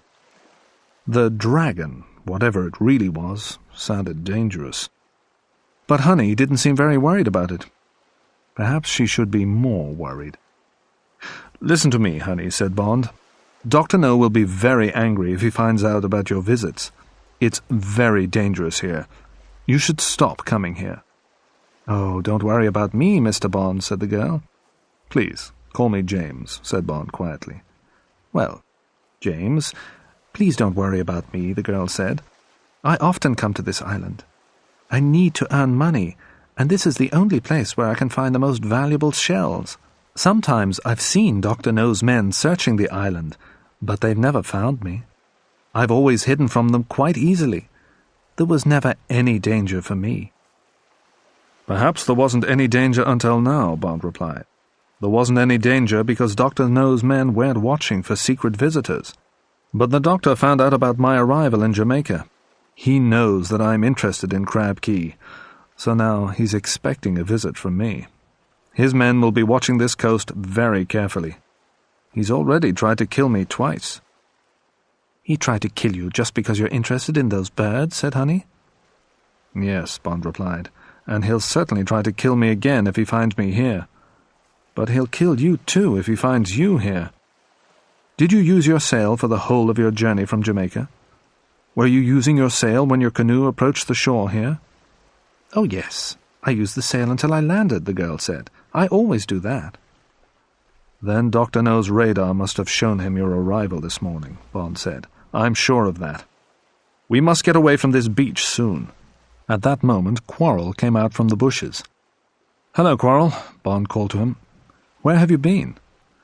I've been exploring, Captain, the Cayman Islander replied. I went as far as the headland at the west end of the beach. And who is this young lady? He asked. This is Honey Rider, Bond said. She collects shells from the sea around the island. Honey, this is my friend Quarrel. Then Bond looked carefully at his friend. There's something worrying you, Quarrel. What's wrong?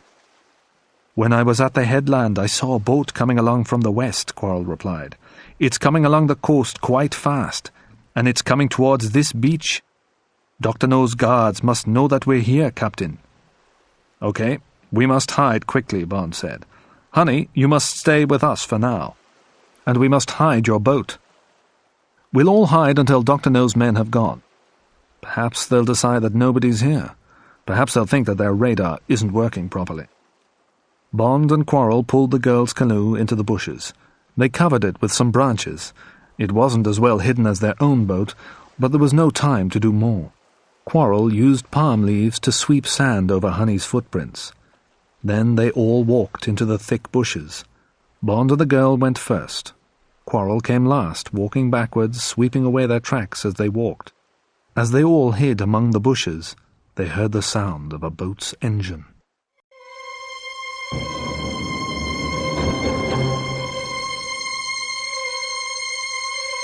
Chapter 10. The hunt. Dr. No's boat arrived opposite the empty sandy beach. It was a large grey boat with a powerful engine. Bond, Quarrel and Honey watched it from their hiding place in the thick bushes. As they watched, they heard the boat's engine stop. The boat stayed about 50 yards from the shore. For a few minutes, everything was completely quiet. There were 3 men in the boat. They were all Afro-Chinese. One man was standing at the boat's controls. One man was standing behind a powerful machine gun, which was fixed onto the deck of the boat. The third man was standing at the back of the boat. A loudhailer was hanging from a strap around this man's neck. He was looking along the beach through a pair of binoculars. Suddenly, the man with the machine gun looked straight towards the place where Honey's canoe was hidden. He said something to the other men, and a moment later all 3 guards were looking towards the same place. "They've seen the canoe," Bond whispered to Quarrel and Honey. "There'll be trouble now." The guard with the loudhailer lifted it to his mouth and began to speak. His voice was loud and clear. "We know that you're there," he said. "We've seen your canoe. Come out onto the beach now. If you've got weapons, throw them down on the sand. Then stand with your hands above your heads. Surrender now, and we won't hurt you." Bond, Quarrel and the girl didn't move. They kept very still, and they tried to make no sounds. After a minute, the man with the loudhailer repeated his message. When there was still no answer, the man became angry. "You've had a chance to surrender peacefully," he shouted. "So now we'll have to make you come out. And this won't be so peaceful." A moment later, the terrible sound of the machine gun rattled and crashed around the quiet beach. The guard was firing hundreds of bullets above the bushes where Bond, Quarrel and Honey were hiding.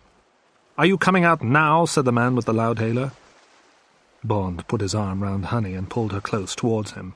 Her body was shaking with fear. "Don't be afraid," he whispered. "They'll go soon." The man fired the gun again. This time the machine gun bullets flew lower.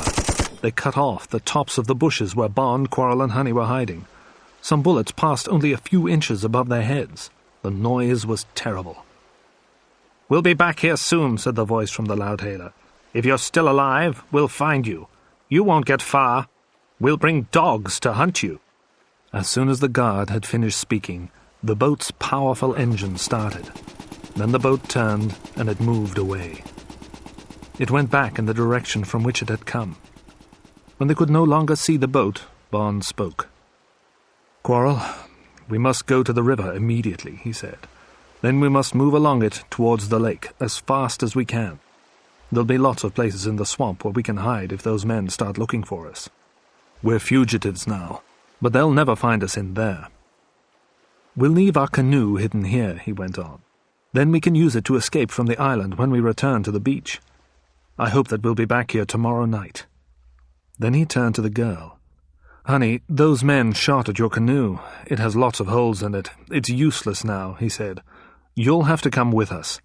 "Why can't we leave the island tonight?" the girl asked. "I still have to find out what happened to the roseate spoonbills," Bond replied. An hour later, Bond, Quarrel and the girl were walking in the river. The brown, muddy water smelled bad, and it was deep. It came up as high as their waists. They had to walk in the water because there were mangrove trees growing on the banks of the river. The trees grew so close together that there was no ground to walk on. For about a mile, the river was narrow, and the branches of trees on the 2 banks met above the fugitives' heads. The trees made a kind of tunnel which protected the 3 people from the sun. The midday sun was very hot, so this was a good thing, but they could walk only slowly on the soft, muddy bottom of the river.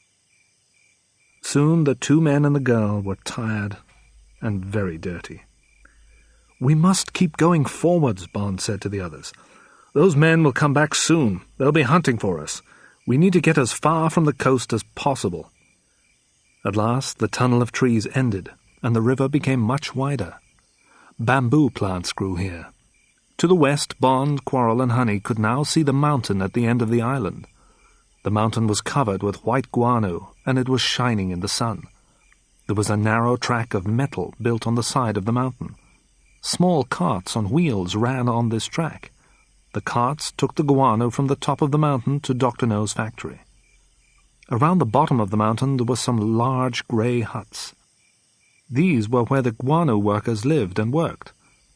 As the three fugitives watched, a big truck came out of one of the huts. It started to move quickly towards the mangroves and the river. "They're coming to look for us, Captain," Quarrel said. "That road doesn't come straight to the lake," said Honey. "It leads past the camp where those men who watched the spoonbills lived. I know because I've been there once."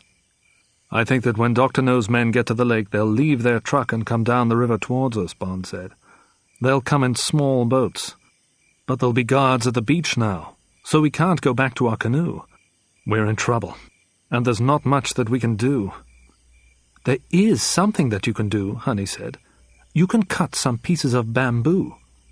A bamboo plant has a strong round stem like a tube. It has a hole down the center of it. Then you can lie on the bottom of the river with your head under the water. If you put one end of the bamboo tube in your mouth and keep the other end just above the surface of the water, you can breathe air through the tube. It's easy. I've done it myself. If you hide where the mangroves grow down into the river, no one can see the tops of the bamboo tubes." "That's a good idea, Honey," Bond said. "Quarrel, please will you cut some pieces of bamboo? While you do that, we'll find a good hiding place in the mangroves." Soon Quarrel had the bamboo tubes, and Bond and the girl had found a good place to hide. After 10 minutes, they heard the sounds of dogs barking and men shouting. The hunters were getting close. Bond, Quarrel, and Honey put the bamboo tubes in their mouths. Then they closed their fingers tightly over their noses and disappeared beneath the surface of the muddy river. Half an hour later, Bond, Quarrel, and the girl were moving up the river again. Dr. No's hunters had come and gone. There had been men in rubber boats. There had been men walking in the river with huge dogs. The hunters had carried powerful guns, and they had searched the area where Quarrel, Bond, and Honey had been hiding. But because the fugitives were under the water, the dogs had been unable to smell them, and none of the guards had seen the 3 small bamboo tubes amongst the mangroves at the edge of the river. Soon the sounds of the hunters and their dogs had disappeared. The hunters had gone, but Bond had waited for 5 minutes before he stood up. And when Bond had stood up, he'd realized that he hadn't been careful enough. The hunters had left one guard behind. The man saw Bond and lifted his rifle. He was going to shout for his friends. With great speed, Bond had pulled his Smith & Wesson from his pack and shot the man. Quarrel had pulled the guard's rifle from his hands. Then they had pushed the big Afro-Chinese man's body under the water, and it had disappeared.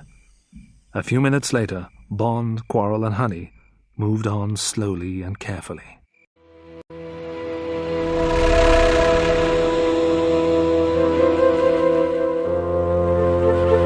Chapter 11. The Dragon.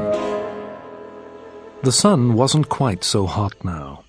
As the air became cooler, insects and frogs started to call and sing. "It must be after 4 o'clock, said Bond. He was guessing the time. His watch was no longer working. "We'll reach the lake in about an hour from now. We'll make a camp there. We'll be safer when darkness comes." "James, why is everyone trying to kill you?" Honey asked him. "You haven't told me the truth about yourself, have you? You aren't here because of the spoonbills. Nobody takes a gun to study birds. And Dr. No's men are hunting you. Why? What are you doing here? Are you some kind of policeman?" "I'm sorry, Honey," Bond replied. "I'm sorry that I've led you into danger. I'll tell you all about it this evening. But yes, I am a kind of policeman. I work for the British government. I've come here to find out why 2 men from a bird sanctuary have died." "We should be safe if we camp on the east side of the lake this evening," Bond went on. "It's quite a large lake, and we'll see the hunters moving round the edges of it if they come. We'll have time to get away." "We can escape from the hunters," Honey said, "but perhaps Dr. No's dragon will come for us. The dragon can go through the water. I've seen it swim." Bond laughed. "Oh, the dragon. Well, perhaps the dragon will have an injured tail," he said. "Perhaps it'll have to stay at home tonight." "You won't laugh when you see it, James," Honey said. A few hours later, Bond, Quarrel, and Honey made a camp amongst some trees near the lake. Bond cleaned and dried the Smith & Wesson with his shirt. Quarrel dried the rifle. The girl tried to dry the food which had been in the men's backpacks. The food had got very wet when the fugitives were hiding in the river, but they couldn't make a fire because it would be seen by Dr. No's hunters. While the food was drying, Bond explored the edge of the lake near the camp. He saw some tracks in the mud which surprised him. They looked like the marks made by very large wheels. But Bond didn't understand what could have made the tracks. They were bigger than any wheel tracks he'd ever seen. After he'd returned to the camp, Bond, Quarrel, and Honey ate the cold food. Then Bond and the girl got ready to sleep. Quarrel was going to watch the lake. Bond and Honey sat together in the dark. Bond could feel the warmth of the girl's beautiful body beside him. "Tell me about your family, Honey," Bond said. "My family was poor," the girl replied. "We didn't have much money. My mother and father worked for a British man. He wasn't a kind man. Both my parents died when I was 5 years old. Then an old Jamaican woman looked after me." For a moment, the girl's voice became angry. "When I was 15, the British man wanted me to be his girlfriend. I didn't want that, but he wouldn't listen to me. He attacked me one night and he hurt me." Then suddenly her voice became quieter and softer. "That man is dead now," she said to Bond. "He can't hurt me again." "He's dead," Bond replied. "How did that happen?" "I killed him," the girl said. "I know all about the animals that live in these islands. I know where they hide and what they can do. One hot evening, I caught a spider. A black widow. It's a very poisonous kind of spider. The man always slept with his window open when it was warm. So that night, I went to his house. I dropped the spider through the window into his bedroom. In the morning, the man was very ill," the girl went on. "He must have been bitten by the spider. A week later, he was dead." Before he fell asleep, Bond thought about the centipede that someone had put into his hotel room. It was good to know about poisonous creatures if you wanted to kill someone in this part of the world. It was about midnight when the dragon came. Quarrel heard it first. It was smashing and breaking the trees on the other side of the lake. As it moved forward, the thing made a terrible roaring noise. Quarrel ran towards Bond and the girl and woke them. They all looked out from the trees, waiting for something to happen. Then, suddenly, they saw the dragon on the other side of the lake. There was no moon shining in the sky. The only light was from the stars, but they could just see the shape of an enormous animal with a long neck and 2 wings. The dragon moved into the water and started to cross the lake towards the fugitives at great speed. It had huge, very bright eyes. Every few seconds, flames shot out of its mouth. "Oh, James, the dragon is coming for us," Honey said. "You didn't believe me. Now you can see it for yourself." But Bond quickly understood what the dragon was, and he understood the tracks that he'd seen in the mud, too. "It's not an animal, Honey," he told the girl. "It's a machine. Its head and body are made of metal. They're fixed to a kind of tractor. The roaring noise is the sound of the tractor's engine. It has huge wheels, so it can move easily in swamps. It can cross rivers and lakes if they're not too deep. The dragon's eyes are really the tractor's headlights, and inside the head there's a flamethrower, a gun that shoots burning liquid." "People use flamethrowers to destroy trees, bushes, and grass," Bond continued, "but soldiers also use them to destroy their enemies. Dr. No uses the dragon to frighten people away from his island, and he uses it to kill people who can't be frightened. It was this machine which frightened and killed the spoonbills. It also killed the wardens who used to live in the bird sanctuary." The terrible killing machine had almost reached the trees where the 3 people were hiding. Quarrel, who had been listening to Bond's words, suddenly ran forward. "You stay here with the girl, Captain," he shouted to Bond. "I'll try to stop the dragon." Quarrel was a very brave man, but he didn't have a chance against the machine. He fired the rifle at the dragon as he got close to it, and one of its eyes disappeared. But then a huge flame shot out of its mouth. Quarrel screamed as the flames hit him. A moment later, his burnt body lay on the edge of the lake. Honey cried out, and tears ran down her face. Bond was shocked and very angry. His good friend had tried to help them, and he had died in a terrible way. The dragon stopped about 6 feet from Bond and Honey's hiding place. The sky was lighter now, and Bond could now see that the vehicle was colored with red, black, and gold paint. It looked like a dragon in a Chinese picture. A loud voice came from the vehicle. Its driver was speaking through a loud hailer. "Surrender now, or I'll kill you too," the voice said. "Throw down your weapons on the ground. You have 10 seconds to surrender." "We have no choice, honey," Bond said quietly to the girl. "We have to surrender. Come on." The two of them walked to the edge of the lake, and Bond threw down his gun. He tried not to look at the burnt body of his friend lying in the mud. A door opened in the back of the dragon, and 2 men got out of the vehicle. They were both strong Afro-Chinese men. The tallest man held a machine gun. The other man was carrying 2 pairs of handcuffs. "Don't try to escape," the man with the gun said. "I've killed your friend. I'd be happy to kill you too. But Dr. No wants to talk to you. If you both come with us quietly and calmly, you might still be alive tomorrow. If you try to escape, I'll kill you now, both of you." The tall man kept his gun pointed at Bond, while the second man put a pair of handcuffs around the girl's wrists. Then he put handcuffs around Bond's wrists too.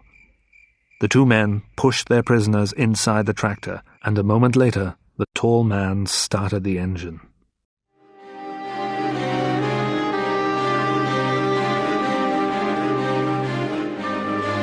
Chapter 12. Dr. No. Bond and the girl were sitting in a large, pleasant bedroom in Dr. No's headquarters.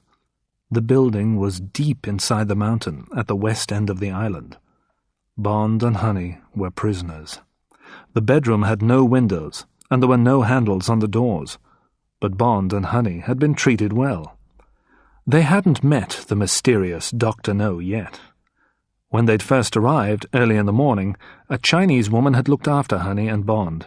She'd given them clean kimonos, long, loose Japanese robes. She'd spoken to them kindly.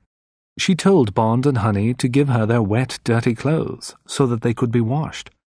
Then Bond and the girl had been locked in the bedroom and left alone to sleep. The prisoners found a delicious breakfast waiting for them when they woke. After they had eaten the meal, the kind woman had come to the room. She had told them that they would meet Dr. No that evening, and that they'd have dinner with him. She asked what kind of food they preferred. When she'd left them alone again, Bond started to think carefully. He'd soon decided that Dr. No must be doing something more important on Crab Key than collecting guano. The inside of the headquarters was cool and pleasant.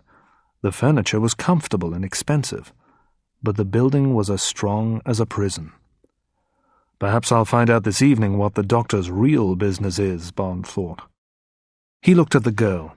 He felt angry with himself. They were in danger, and he'd led her here. "Honey," Bond said to the girl, "please don't say much when we meet Dr. No. If he asks questions, let me answer them. Then agree with anything that I say. I'll tell him that we're only interested in birds and seashells. I want him to believe that. If he believes that story, perhaps we'll be able to leave this island alive." At 9 o'clock in the evening, the Chinese woman took Bond and Honey to a large room which was further down inside the mountain. At the end of the room, there was a huge window that went from the floor to the ceiling. It was the only window in the room, and it was made of thick, strong glass. But Bond and Honey couldn't see the land and sky through the glass. They could see rocks and hundreds of fish. Large sharks and barracudas swam slowly past the window. An octopus was stuck to the glass. Dr. No's headquarters were built below the surface of the sea. In the center of the room there was a large table. It was prepared for a fine meal, with plates, knives, forks, spoons, and sparkling wine glasses on it. "Dr. No will join you very soon," the woman told them. Then she left the room, locking the door behind her. A moment later, another door opened, and a very strange man walked slowly into the room. The man was very tall, at least 6 inches taller than Bond, and he was very thin. But he was also completely bald. There was no hair at all on his round head. The skin of his face was smooth, and his lips were thin and pressed together in a cruel smile. The man was wearing a long silver-grey kimono which reached to the ground. But 2 things about the man especially shocked and surprised Bond. The first thing was that the man had no hands. Instead of hands, he had large metal claws at the ends of his arms. And the second thing was that he had strange black eyes. "I am Dr. Julius No," the man said. "I can't shake your hands. As you can see, I have no hands. But please, don't be frightened of the way I look. And please, don't think that I'm blind. These see everything." As he said the last words, he touched his eyes with his steel claws. Bond and Honey heard little tapping sounds. They were like the sounds of someone's fingernail tapping a wineglass. "We're not frightened, Dr. No," Bond said after a moment's silence. "Perhaps you're trying to frighten us. There are lots of men with steel hands. Some of them are brave men who were injured in the war. And many people don't wear spectacles. They wear contact lenses in their eyes instead of glasses. Your contact lenses are unusually dark, but they aren't frightening. I'm not frightened, because you're really just a man, like me." "Well, I'm not really like you, Mr. James Bond of the British Secret Intelligence Service," Dr. No answered. "I have great power, and at the moment you have none. But I want to talk to you about other things now. We have many things to say to one another." "Any man who has a gun has power over a man without one," Bond said quietly. "But only countries and governments have real power. Dr. No, if you hurt or kill me, my country will make you pay for it." At that moment one of the doors opened, and 2 Chinese servants entered the room. The men carried plates of food and bottles of wine which they put on the table. One of the servants poured wine into the wineglasses by Bond and Honey's plates. After that, both men stood against the wall behind the prisoners' chairs. The men looked strong and powerful. "Before we begin our conversation, I must tell you this," Dr. No continued. "I don't want to hear any lies, Mr. Bond. I know a lot about you and why you are here. Do you understand?" Bond looked at the tall, thin man. "Yes, Doctor," Bond said. "But before you tell me anything, please, let the girl go. She isn't a danger to you. She didn't come here with me. She doesn't work for my government. She's Jamaican. I found her on the island yesterday. She came in her own boat to collect seashells." "Then she's very unlucky," said Dr. No. "Nobody who visits this island without my permission ever leaves it alive. No one can interfere with my work here. Strangways and his assistant tried to interfere, so I had them killed." "The girl will stay and listen to us talk, Mr. Bond," Dr. No said in a cold voice. "Then both of you will die. But first, please, eat your food. You'll both need to be strong for the ordeals that are waiting for you. And while we eat, I'll tell you my story." "Well, my dear, we have no choice," Bond said to Honey. "We must listen to this madman." "Perhaps you are right, Mr. Bond," Dr. No said. He spoke calmly and softly. "Perhaps I am mad. But all great men are mad, and I'm certainly a great man." So Bond and Honey tried to eat while Dr. No told them about his life. "My father was a German man who lived in China, and my mother was a Chinese woman from a good family," he began. "But my mother and father were not married. After I was born, I lived with my aunt, but she didn't love me. I left her house as soon as I could, and I went to work in the city of Shanghai. I worked for gangs of criminals, tongs. I enjoyed the work. I enjoyed hurting people and killing people. After a few years, I went to live in America, in New York, Dr. No went on. I worked for the Chinese gangs there. One day, I stole some money from the Hip Sing gang. I stole $1 million. I should have left America then, but I didn't. For the only time in my life I was stupid. I tried to hide from the Hip Sing gang, but they found me and tortured me. They hurt me very much. They tried to make me tell them where the money was. My ordeal was terrible. But I didn't tell them what they wanted to know. So they cut off my hands and let me go. While Dr. No was speaking, Bond was thinking carefully. How could he escape? And where could he get a weapon? The knife that he'd been given to eat his meat with was very sharp. It would be a useful weapon if he could hide it. He had an idea. He moved his arm suddenly and knocked over his wineglass. Then, while he was cleaning up the liquid, he carefully pushed the sharp knife into the sleeve of his kimono. Dr. No didn't see what Bond was doing. He was only interested in telling his own story, and the servant who took away Bond's plate and brought him a dish of fruit didn't see that a knife was missing. I moved to the west coast of the United States, Dr. No was saying. I used the $1 million very well. I paid a doctor to change the shape of my face. I had these contact lenses made for my eyes. I had all my hair removed. I started to wear special shoes, which made me look much taller.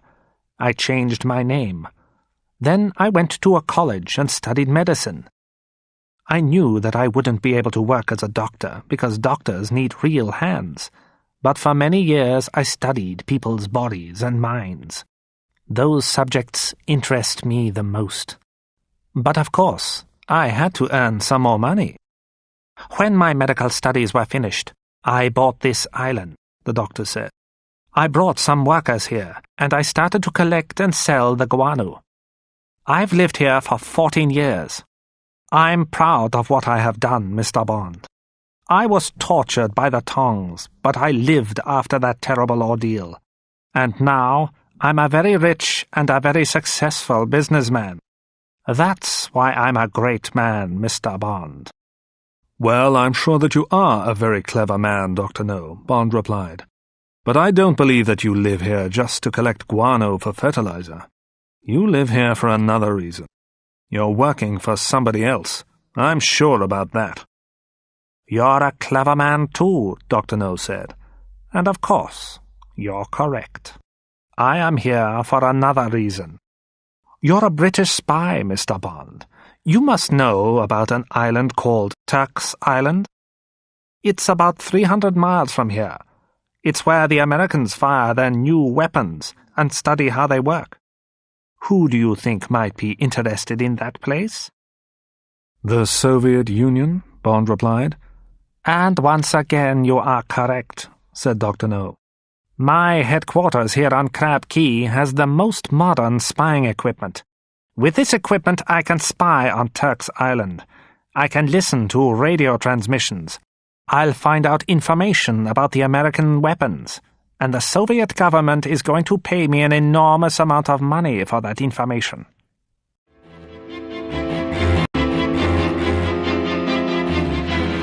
Chapter 13. Endurance. Dr. No stopped speaking and looked at Bond and Honey for a few moments. When he spoke again, his voice was almost sad. I can tell you everything tonight, because neither of you will be alive to tell anyone else about it tomorrow, he said. They'd finished eating their fruit now. One of Dr. No's servants took away the wine glasses and the empty plates. The other servant put a box of cigarettes and a gold cigarette lighter next to Bond. Please, smoke a cigarette if you want to, Mr. Bond, said Dr. No. You have a few more minutes to enjoy yourself. Bond lit a cigarette and waited until the Chinese servant was standing by the wall again. Then Bond carefully pushed the cigarette lighter into the sleeve of his kimono. He now had 2 weapons. "Well, I think that we've said all that there is to say," Dr. No said. "When you've finished your cigarette, Mr. Bond, your ordeal will begin. The girl's ordeal will be different from yours." Dr. No looked at Honey for a few minutes. Then he continued speaking. Now his voice was soft and cruel. "You will feel more pain than you've ever felt before," he said. "I'm interested in pain, and I'm interested in how men and women can endure pain." "Endurance is a very interesting subject," Dr. No went on, in a quieter voice. "Sometimes I make experiments on people like you two, people who come here without my permission. You two have made a lot of trouble for me, so I'll give you a lot of pain. But please, remember this.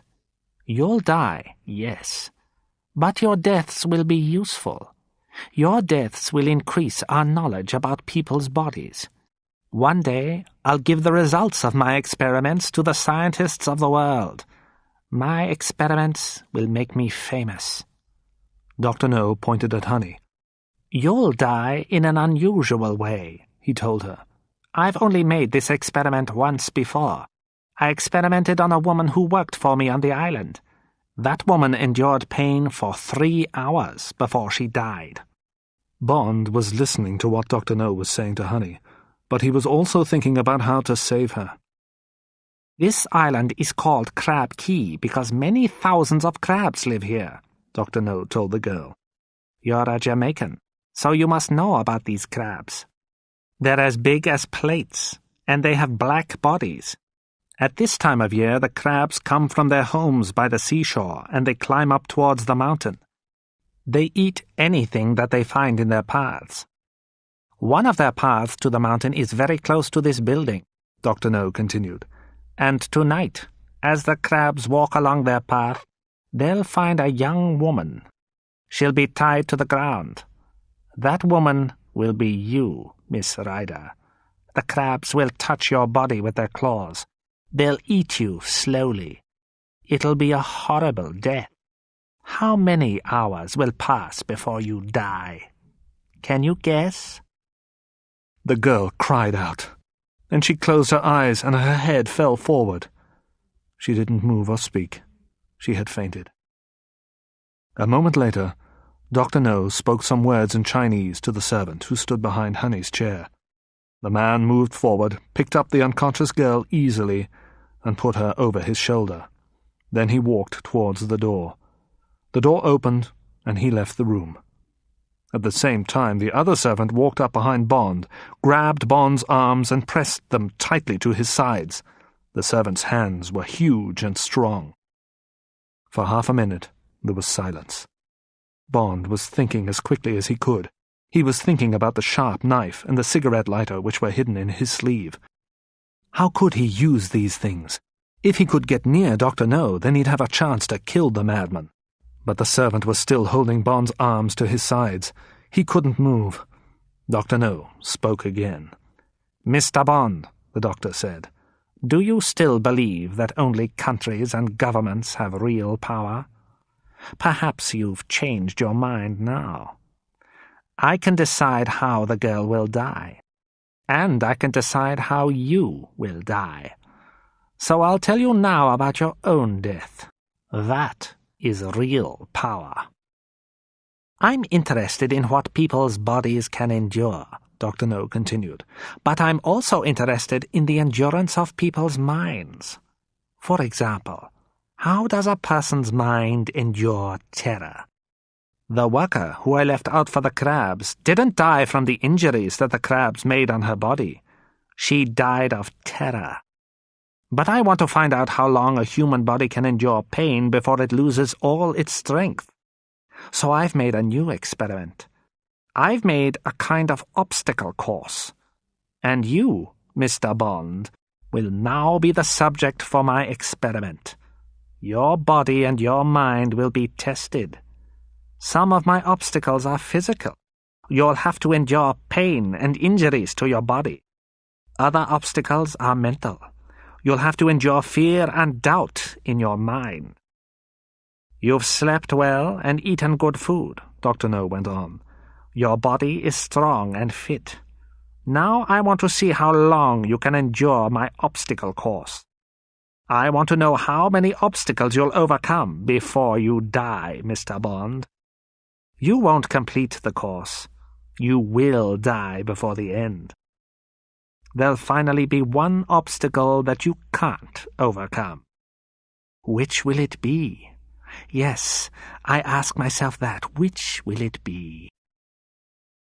"And after your death," Dr. No said with a terrible smile, "I'll examine your body very carefully.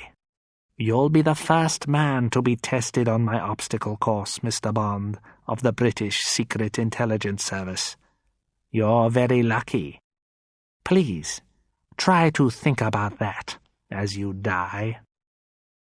The doctor finished speaking, turned away, and walked out of the room. Now all Bond's thoughts were about escaping. If he could escape from Dr. No's guards for a few minutes, he might be able to find the girl, and if he couldn't help Honey to escape, he might be able to kill her quickly. That would be better for her than the death which Dr. No had described. As Bond thought about this, the servant pulled him from his chair. Bond kept his arms tightly against his sides. Between his right arm and his body he was now holding the sharp knife and the cigarette lighter. The Chinese man took Bond out of the room and pushed him into a lift. The lift travelled upwards for a few minutes and then stopped. When the doors opened, Bond was taken down a long corridor. At the end of the corridor, the two men stopped in front of an open door. The door had the letter Q marked on it. The Chinese servant pushed Bond through the doorway. Bond was now in a small room, about 15 feet long and 15 feet wide. The walls were made of stone, and there was a wooden chair in the middle of the room. On the chair were Bond's jeans and his shirt. They had been washed and dried. "Well, here you are, my friend," the servant said. He smiled a horrible smile. He knew what was going to happen to Bond, and thinking about it pleased him. "There's nothing to eat, and there's nothing to drink in here," the guard went on. "There won't ever be anything to eat or drink. You can sit on the chair and wait to die, or you can find your way out to the obstacle course. Good luck." A moment later, the man left the room and locked the door behind him.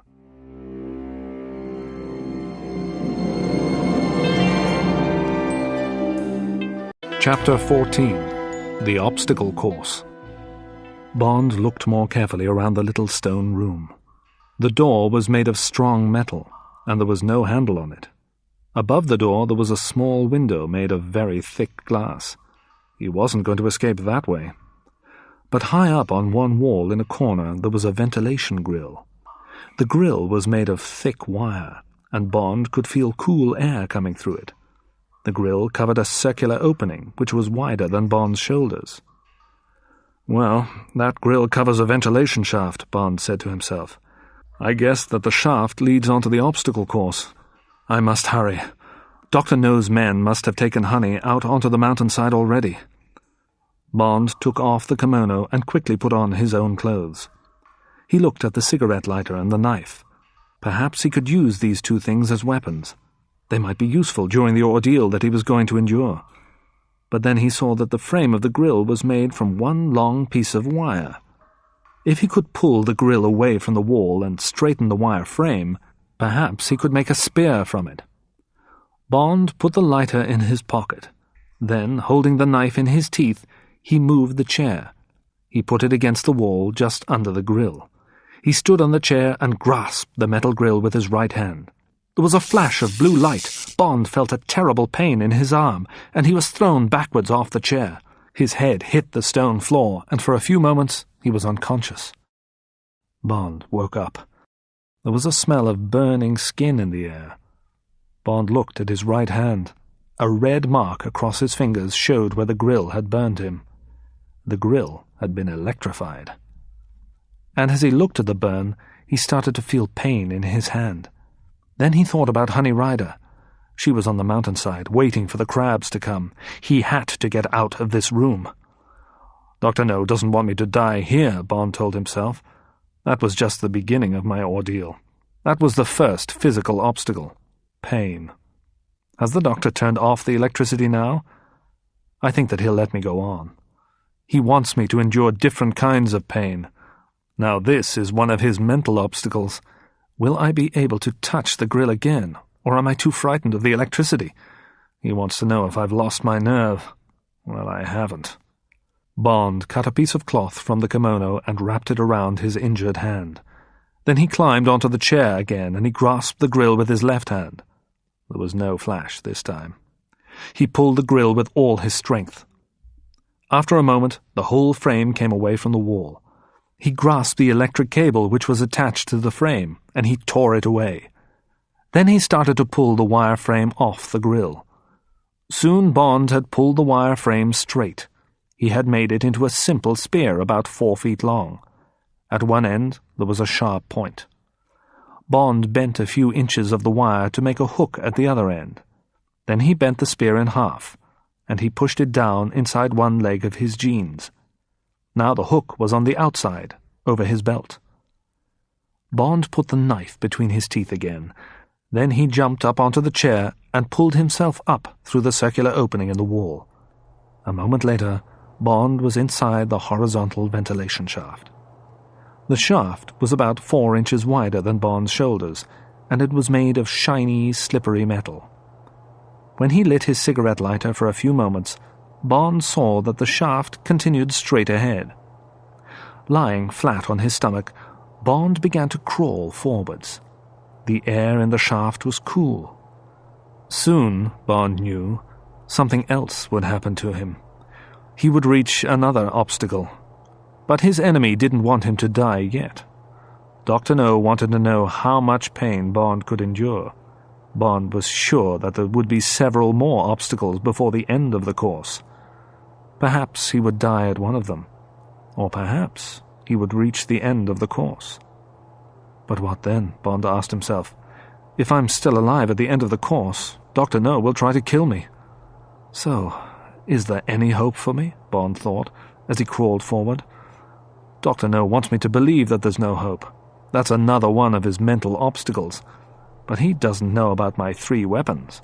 And he doesn't understand how strong my feelings are. I want to stay alive and kill him. After a few minutes, Bond reached the end of the horizontal shaft. Now there seemed to be a light shining above him. Bond turned over carefully, so that he was lying on his back. Above his head, there was another shaft of bright metal, a vertical shaft. There was a light far away at the top of this shaft.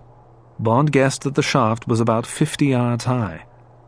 Carefully, Bond stood up. Could he climb up this smooth, vertical shaft? He thought that he could. He took off his shoes. Then he took a deep breath of air and pressed his shoulders against the sides of the shaft. While his elbows held his body still, he pulled his legs up a few inches. Then he pressed his feet against the sides of the shaft. His feet held him in his new position while he pulled in his shoulders and straightened his legs. This movement pushed his body a little higher up the shaft. The bare skin on his hands and feet stuck to the metal walls of the shaft. It stopped him slipping back down. Moving like this, about 6 inches each time, Bond slowly climbed up the shaft. It was painful and tiring. The muscles in Bond's stomach, arms and legs began to shake. When he was about halfway up, his feet began to slip on the shiny metal. He had slipped about a yard back down the shaft before he could stop himself. He realized what the problem was. He was getting hot, and his hands and feet were wet with sweat. So he closed his eyes, and he stayed in the same place for 10 minutes until he was cooler. Then, very carefully, he wiped each foot on the cloth of his trouser legs and started to climb again. It seemed a very long time before Bond reached the top of the shaft. When he did reach it, he noticed 2 things. First, he could feel cold air on the left side of his face. Then he saw that the light, which he had seen while he was climbing, came from a glass window. The window was the ceiling of the shaft. After a few moments, Bond realized that the cold air came from another horizontal shaft which joined the vertical one here. he would be able to pull himself into it. When he did that, he would be able to lie flat for a while and rest. His feet and arms and shoulders were terribly painful, but after a rest, he could continue on the obstacle course. Using the last of his strength, Bond pulled himself into the new shaft and turned onto his back. For a few minutes, he lay there, unable to move, and suddenly he fell asleep. Bond woke slowly. He didn't know how long he had been sleeping, but he knew that he felt a little stronger now. It was time for him to move on to the next obstacle. Before he turned onto his stomach, he looked up at the window in the ceiling. Someone was behind the glass, watching him. Bond said something very rude about Dr. No. The person couldn't hear what Bond said, but Bond hoped that the person saw the shapes of the words on Bond's lips and understood them. A moment later, Bond was crawling along the new shaft. Like the first shaft, this one was dark. There were no lights or windows in it. After a few minutes, Bond realized that the metal walls of the shaft were getting hot. The further he went on, the hotter the metal became, and the air was no longer cool. It was hot. Bond came to a place where the shaft went around a corner. He lit his cigarette lighter and slowly put his head round the corner. What he saw made him pull his head back. The metal walls of the shaft ahead of him weren't shiny. They were dull and red with heat. So heat was to be the next ordeal. How could he crawl along this hot metal? He would be terribly burned. What shall I do? He thought. I could go back. I could go back to the room with the chair. If I go back, I know that I'll die there. But if I go on, perhaps I'll escape. Dr. No doesn't want me to die yet, Bond told himself. He's testing me again. He wants me to endure some more physical ordeals before I die. So this metal won't be too hot. The heat will injure me, but it won't kill me. He thought about the metal burning his skin. And then he thought about the beautiful girl. Honey was waiting on the mountainside for the crabs to attack her. He couldn't go back now. Bond took his knife from between his teeth and cut some pieces of cloth from the front of his shirt. He tied the cloth around his hands and feet. For a short time, the pieces of cloth would protect his hands and feet. His shirt would protect his shoulders, and the legs of his jeans would protect his knees for a short time too. He put the knife in his mouth and crawled forward. He tried to keep his bare skin away from the hot metal. Bond moved as fast as he could, but soon the cloth around his hands and feet started to burn. The cloth on the knees of his jeans started to burn too. Only the sweat which was running down his arms and legs stopped the cloth from bursting into flames. Keep going, keep going, keep going, he told himself. The metal became hotter and hotter. With each movement the pain became worse, and each time that he moved, Bond screamed. He could smell his skin burning, but he knew that he had to go on until his skin was burned from his bones. Suddenly, his head hit something. It was a thin metal door, and as Bond's head touched it, the door moved aside. He crawled past it, and suddenly, everything changed. Here, the metal walls of the shaft were cool. Ice-cold air was blowing all around him. Bond fell forward, his eyes closed. He couldn't see or hear anything. He was unconscious.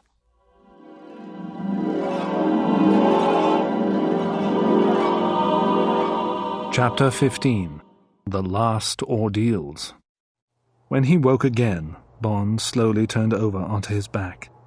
He saw that there was another window in the ceiling of the shaft just above his head. He saw a face behind the glass. Another of Dr. No's men was studying him. The man wasn't interested in Bond's injuries. He was only interested in how much pain Bond could endure. He was only interested in how long Bond was going to live. For a moment, Bond was angry. Then, as he felt the pain from the burns on his knees and feet and hands move through his body, he made a noise like an animal. Bond turned over once again. Again, he began to move forward, slowly, along the shaft. At first, he moved without thinking. But after a while, there was a little less pain. Soon, he was able to think again. It was nearly an hour before Bond came to the next obstacle on Dr. No's course. Bond knew that the obstacle was there before he understood what it was. Ahead of him, Bond saw tiny, sparkling red lights. They were moving about, and when he stopped moving himself, he could hear a sound. It was a soft, tapping sound. As he crawled forward again, the tiny red lights came closer, and the tapping sound grew louder. What was waiting for him now? Bond lit his cigarette lighter, held it up, and found the answer to his question. 3 feet in front of Bond there was a metal grill. The grill was like a curtain made from very thin metal wires. Behind the grill there were about 20 large, hairy spiders. This was a cage of giant tarantulas. The little red lights that Bond had seen in the dark were the spiders' eyes. The tapping sound was made by their soft, hairy feet on the metal wires of the cage. Bond tried to remember everything he knew about tarantulas. These poisonous spiders were the largest in the world. Their bodies were about 4 inches long, and their legs were 5 inches long. Their bodies and their legs were covered in long hairs. Their teeth were sharp and full of poison. If one spider bit a man, he would be ill, and in great pain for a while. He probably wouldn't die.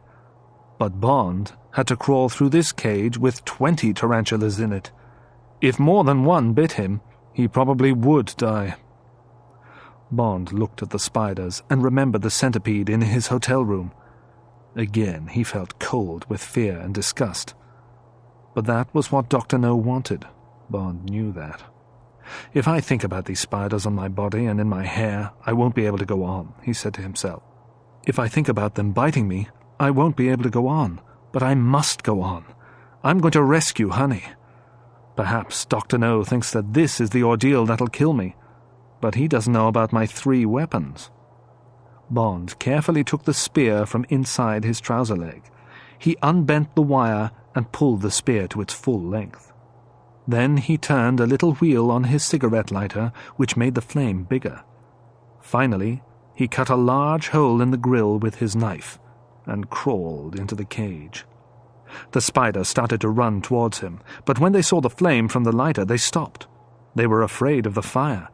They didn't know what to do, and while the spiders were standing still, Bond began to stab his spear into their soft, hairy bodies.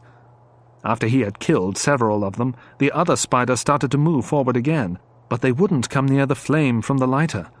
They started to bite the dead and dying spiders that Bond had stabbed, and while they were doing this, Bond killed more of them. When at last all the spiders were dead, Bond pushed their bodies to one side of the cage. He quickly crawled towards the grill at the back of the cage, cut a hole in it with his knife, and climbed through. When Bond left the cage, he bent the spear in half again. Then he pushed it down inside one leg of his jeans. He put the lighter back in his pocket, and he put the knife between his teeth again. A light came on above his head. Bond looked up and saw what he expected to see. Another of Dr. No's watchers was looking at him. But this man moved his head slowly from side to side. Then he looked very, very sad. Finally, he held up his hand with the thumb pointing downwards. He's telling me that this is the end, Bond thought. He's saying, the next ordeal will kill you. There was nothing Bond could do. He had to move forward.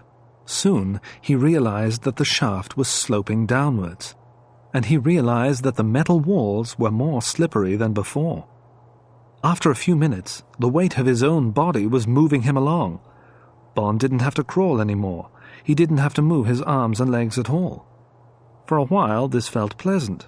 He was able to rest and move at the same time. But then the slope became steeper, and Bond realized that he was moving faster and faster. He pressed his hands and feet against the sides of the shaft, but the metal tore his skin. He couldn't stop now, even if he wanted to. And then suddenly he could see bright sunshine ahead of him. As he got closer to the sunlight, he could smell the sea. In a moment, he came to the end of the shaft and fell out into the air beyond it. 100 feet below him, Bond saw the blue-grey water of the Caribbean Sea. He had just enough time to remove the knife from his mouth and stretch his arms out in front of him before he entered the water. As he hit the water, Bond fell unconscious for a few moments. But by the time that his body had come up to the surface of the water, he was conscious again. He started to swim, and as he swam, he looked around him. Bond was swimming in a small inlet that had the shape of a triangle. It had 3 sides. On 2 sides of the inlet, there were tall cliffs of rock. But the 3rd side of the inlet was a tall fence. The inlet was separated from the open sea by this fence, which was made of very thick, strong wire. The fence stood 10 feet above the surface of the water, and as he swam up to the fence, Bond could see that it went down many feet beneath the surface, too. On the 2 sides of the inlet, which were cliffs, the water was against the very steep walls of rock. There were no beaches, and there were no paths up the cliffs. Bond was very tired, and his body was full of pain, but he knew that he had to climb the fence. The fence was like a huge metal net. There were lots of places where he could put his feet and hands when he started to climb. Bond pulled himself out of the water and up onto the fence. He stopped with his feet on a horizontal wire which was about 3 feet above the surface of the water. For a moment, he looked out to the sea through the holes in the fence. Then he turned round to look at the inlet behind him. He pushed his knife into the belt of his jeans. With both his hands, he grasped the vertical wires above his head. He looked down at the hundreds of small fish swimming in the water beneath him. "I'm safe here for a while," Bond thought. "I'll rest until I feel stronger." But then he asked himself these questions. Why is this inlet here? And why is this inlet separated from the open sea? Dr. No must have made this fence, but I don't believe that the last ordeal on this obstacle course is a wire fence. Climbing over it will be much too easy. Dr. No isn't interested in easy obstacles. Then Bond looked again at the inlet behind the fence. "Perhaps this is the place where Dr. No wants me to die," he told himself. "The inlet is like a big cage. Perhaps it is a cage. But what kind of animal does Dr. No keep in it?" He soon had an answer to his question. First, all the small fish disappeared. They swam quickly away from the fence. Then, a moment later, the shape of an enormous grey creature appeared in the water, just beneath the place where Bond was standing. It was a giant squid. At first, the creature had been deep down in the water, but now it was coming nearer and nearer to the surface. Bond just had time to remember Quarrel's story about the giant octopus which had attacked his friend Pussfella near Crab Key. As he remembered the story, a huge tentacle came up out of the water. The tentacle was as broad as the top part of Bond's arm.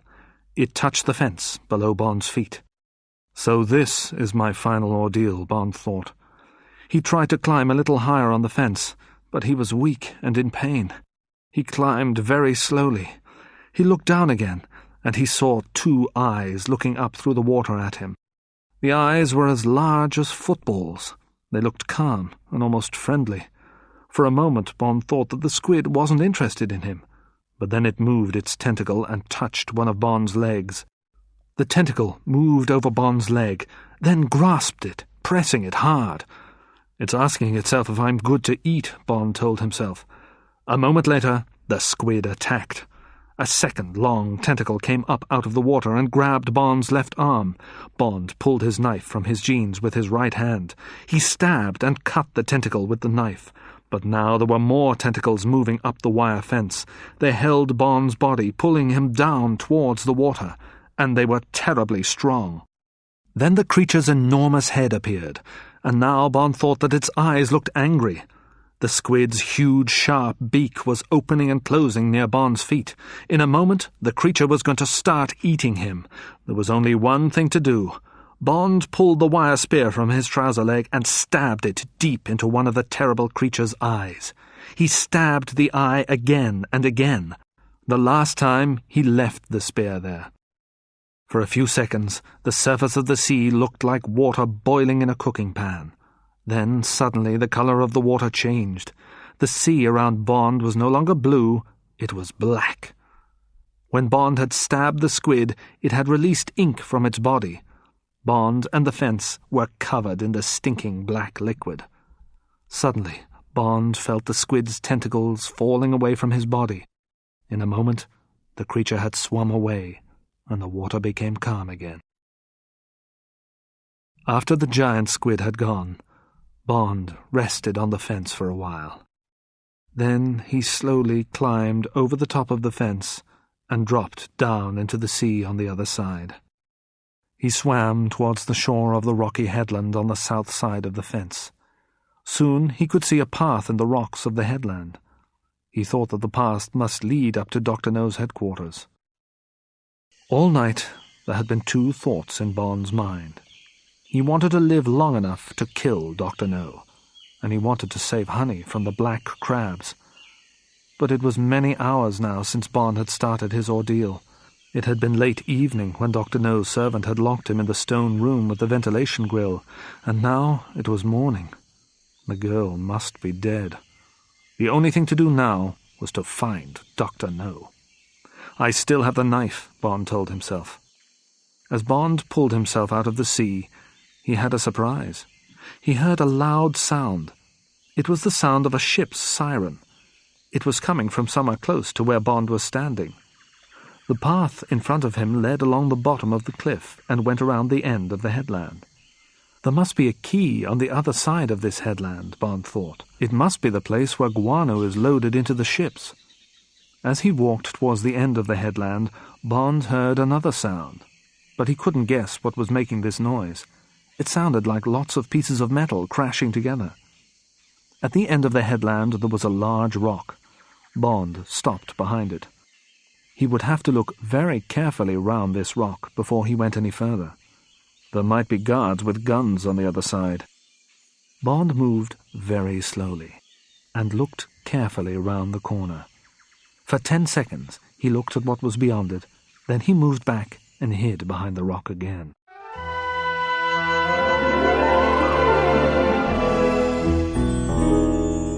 Chapter 16. Licensed to Kill.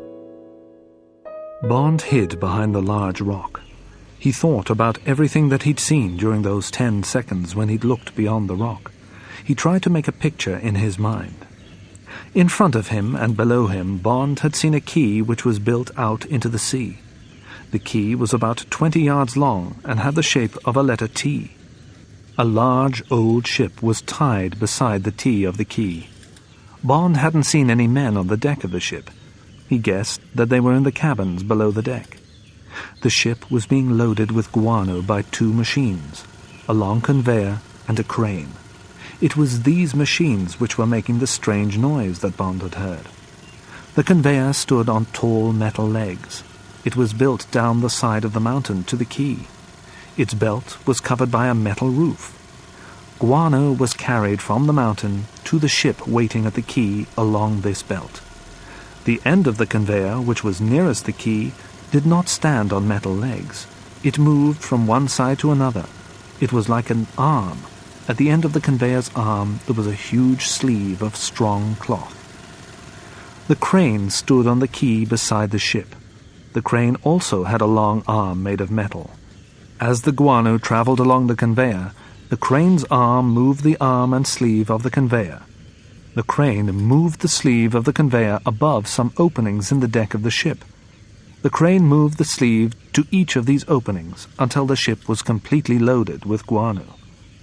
The arm and sleeve of the conveyor was controlled by one man, the driver who sat in the control cabin of the crane. There was a steering wheel and levers and buttons in front of the driver. He turned the wheel and pulled and pressed the levers to control the long arm at the front of the crane. And the cabin of the crane was just on the other side of the big rock, only 10 yards from where Bond was standing now. Bond thought about all this. And he thought about 2 other things that he'd seen.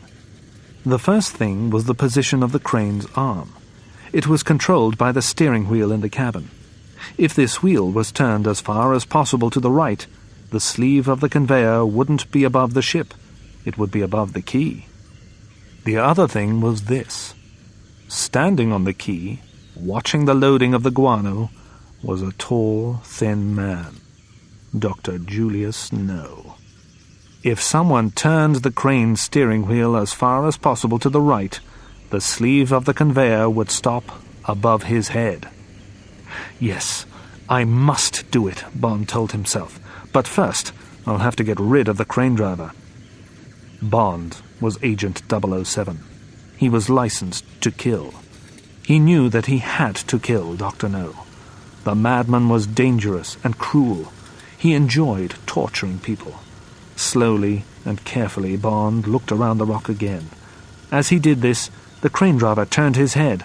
Bond recognized him immediately. It was the big man who had driven the dragon. It was the man who had killed Quarrel.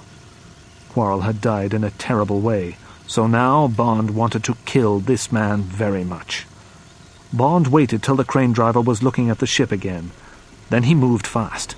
He pulled his knife from his belt, ran to the crane's cabin, and pulled open the door. Before the tall Afro-Chinese man could turn around, Bond had grabbed his hair. Then Bond pulled back the man's head and stabbed the knife deep into his neck. As the driver fell dead onto the floor of the cabin, Bond grabbed the steering wheel. He turned it towards the right as fast as he could. The arm of the crane started to move the arm and sleeve of the conveyor away from the ship. Down on the quay, Dr. No didn't realize what was happening at first. He'd stopped looking at the guano falling from the sleeve and into the ship. He was looking out across the sea. But when the guano started to fall on him, he looked up quickly and started to shout. Then he turned and looked at the crane's cabin. He saw Bond at the controls, and at that moment, Dr. No understood what was happening. He tried to scream, and he tried to run, but it was too late. The guano poured from the sleeve of the conveyor like a river. The stinking dust fell into Dr. No's eyes and mouth. The river of guano knocked him to the ground and covered his head and body. In a few seconds, only his arms could be seen waving in the air. 2 minutes later, Dr. Julius No was under a pile of guano which was 20 feet high. He was dead, and Bond was happy about it. Dr. No would never torture another person, and the Russians wouldn't get their information about Turk's Island. Bond switched off the conveyor's engine. He took the gun from the dead man who was lying at his feet. It was a Smith & Wesson .38, a good gun. Then he ran from the quay. He had to find Honey. Bond climbed up the rocks and ran into a tunnel. As he ran, Bond heard the ship's siren. Somebody had realized what had happened at the quay. Somebody was warning Dr. No's men. Bond was tired. There was pain in every part of his body. His strength was nearly gone, but he kept running. The tunnel had only a few lights in the ceiling, and it smelled of guano. Bond couldn't see clearly, and he couldn't breathe easily. Suddenly, someone was on the path in front of him. The person started hitting him and biting him. Bond had just enough strength to lift his attacker off the ground. Then he saw that it was a girl, with long, pale, blonde hair. "Honey, stop! This is James," he said. There was silence for a few moments. Then the girl started to cry, and Bond held her tightly in his arms. "Oh, James, my darling," she cried. "I thought that you were dead. I thought that Dr. No had killed you. I love you, James. Please don't leave me again." "I thought that you were dead too," Bond replied. "I thought that the crabs had eaten you." "Oh, that stupid man doesn't know anything about the animals who live on these islands," Honey said. "I was never worried about the crabs. I know all about them.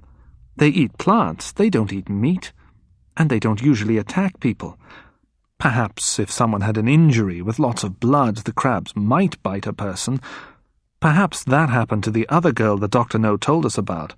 But I didn't have any injuries. The crabs just walked over me and went on up the mountain." "But you fainted when Dr. No told you about the crabs," Bond said. "When that happened, I believed what he'd said about them." "I was afraid for you, James," Honey replied. "That's why I fainted, my darling. I thought that he was going to torture you terribly. Was it terrible? Yes, it was terrible, Bond said. But it's all finished now. Dr. No is dead.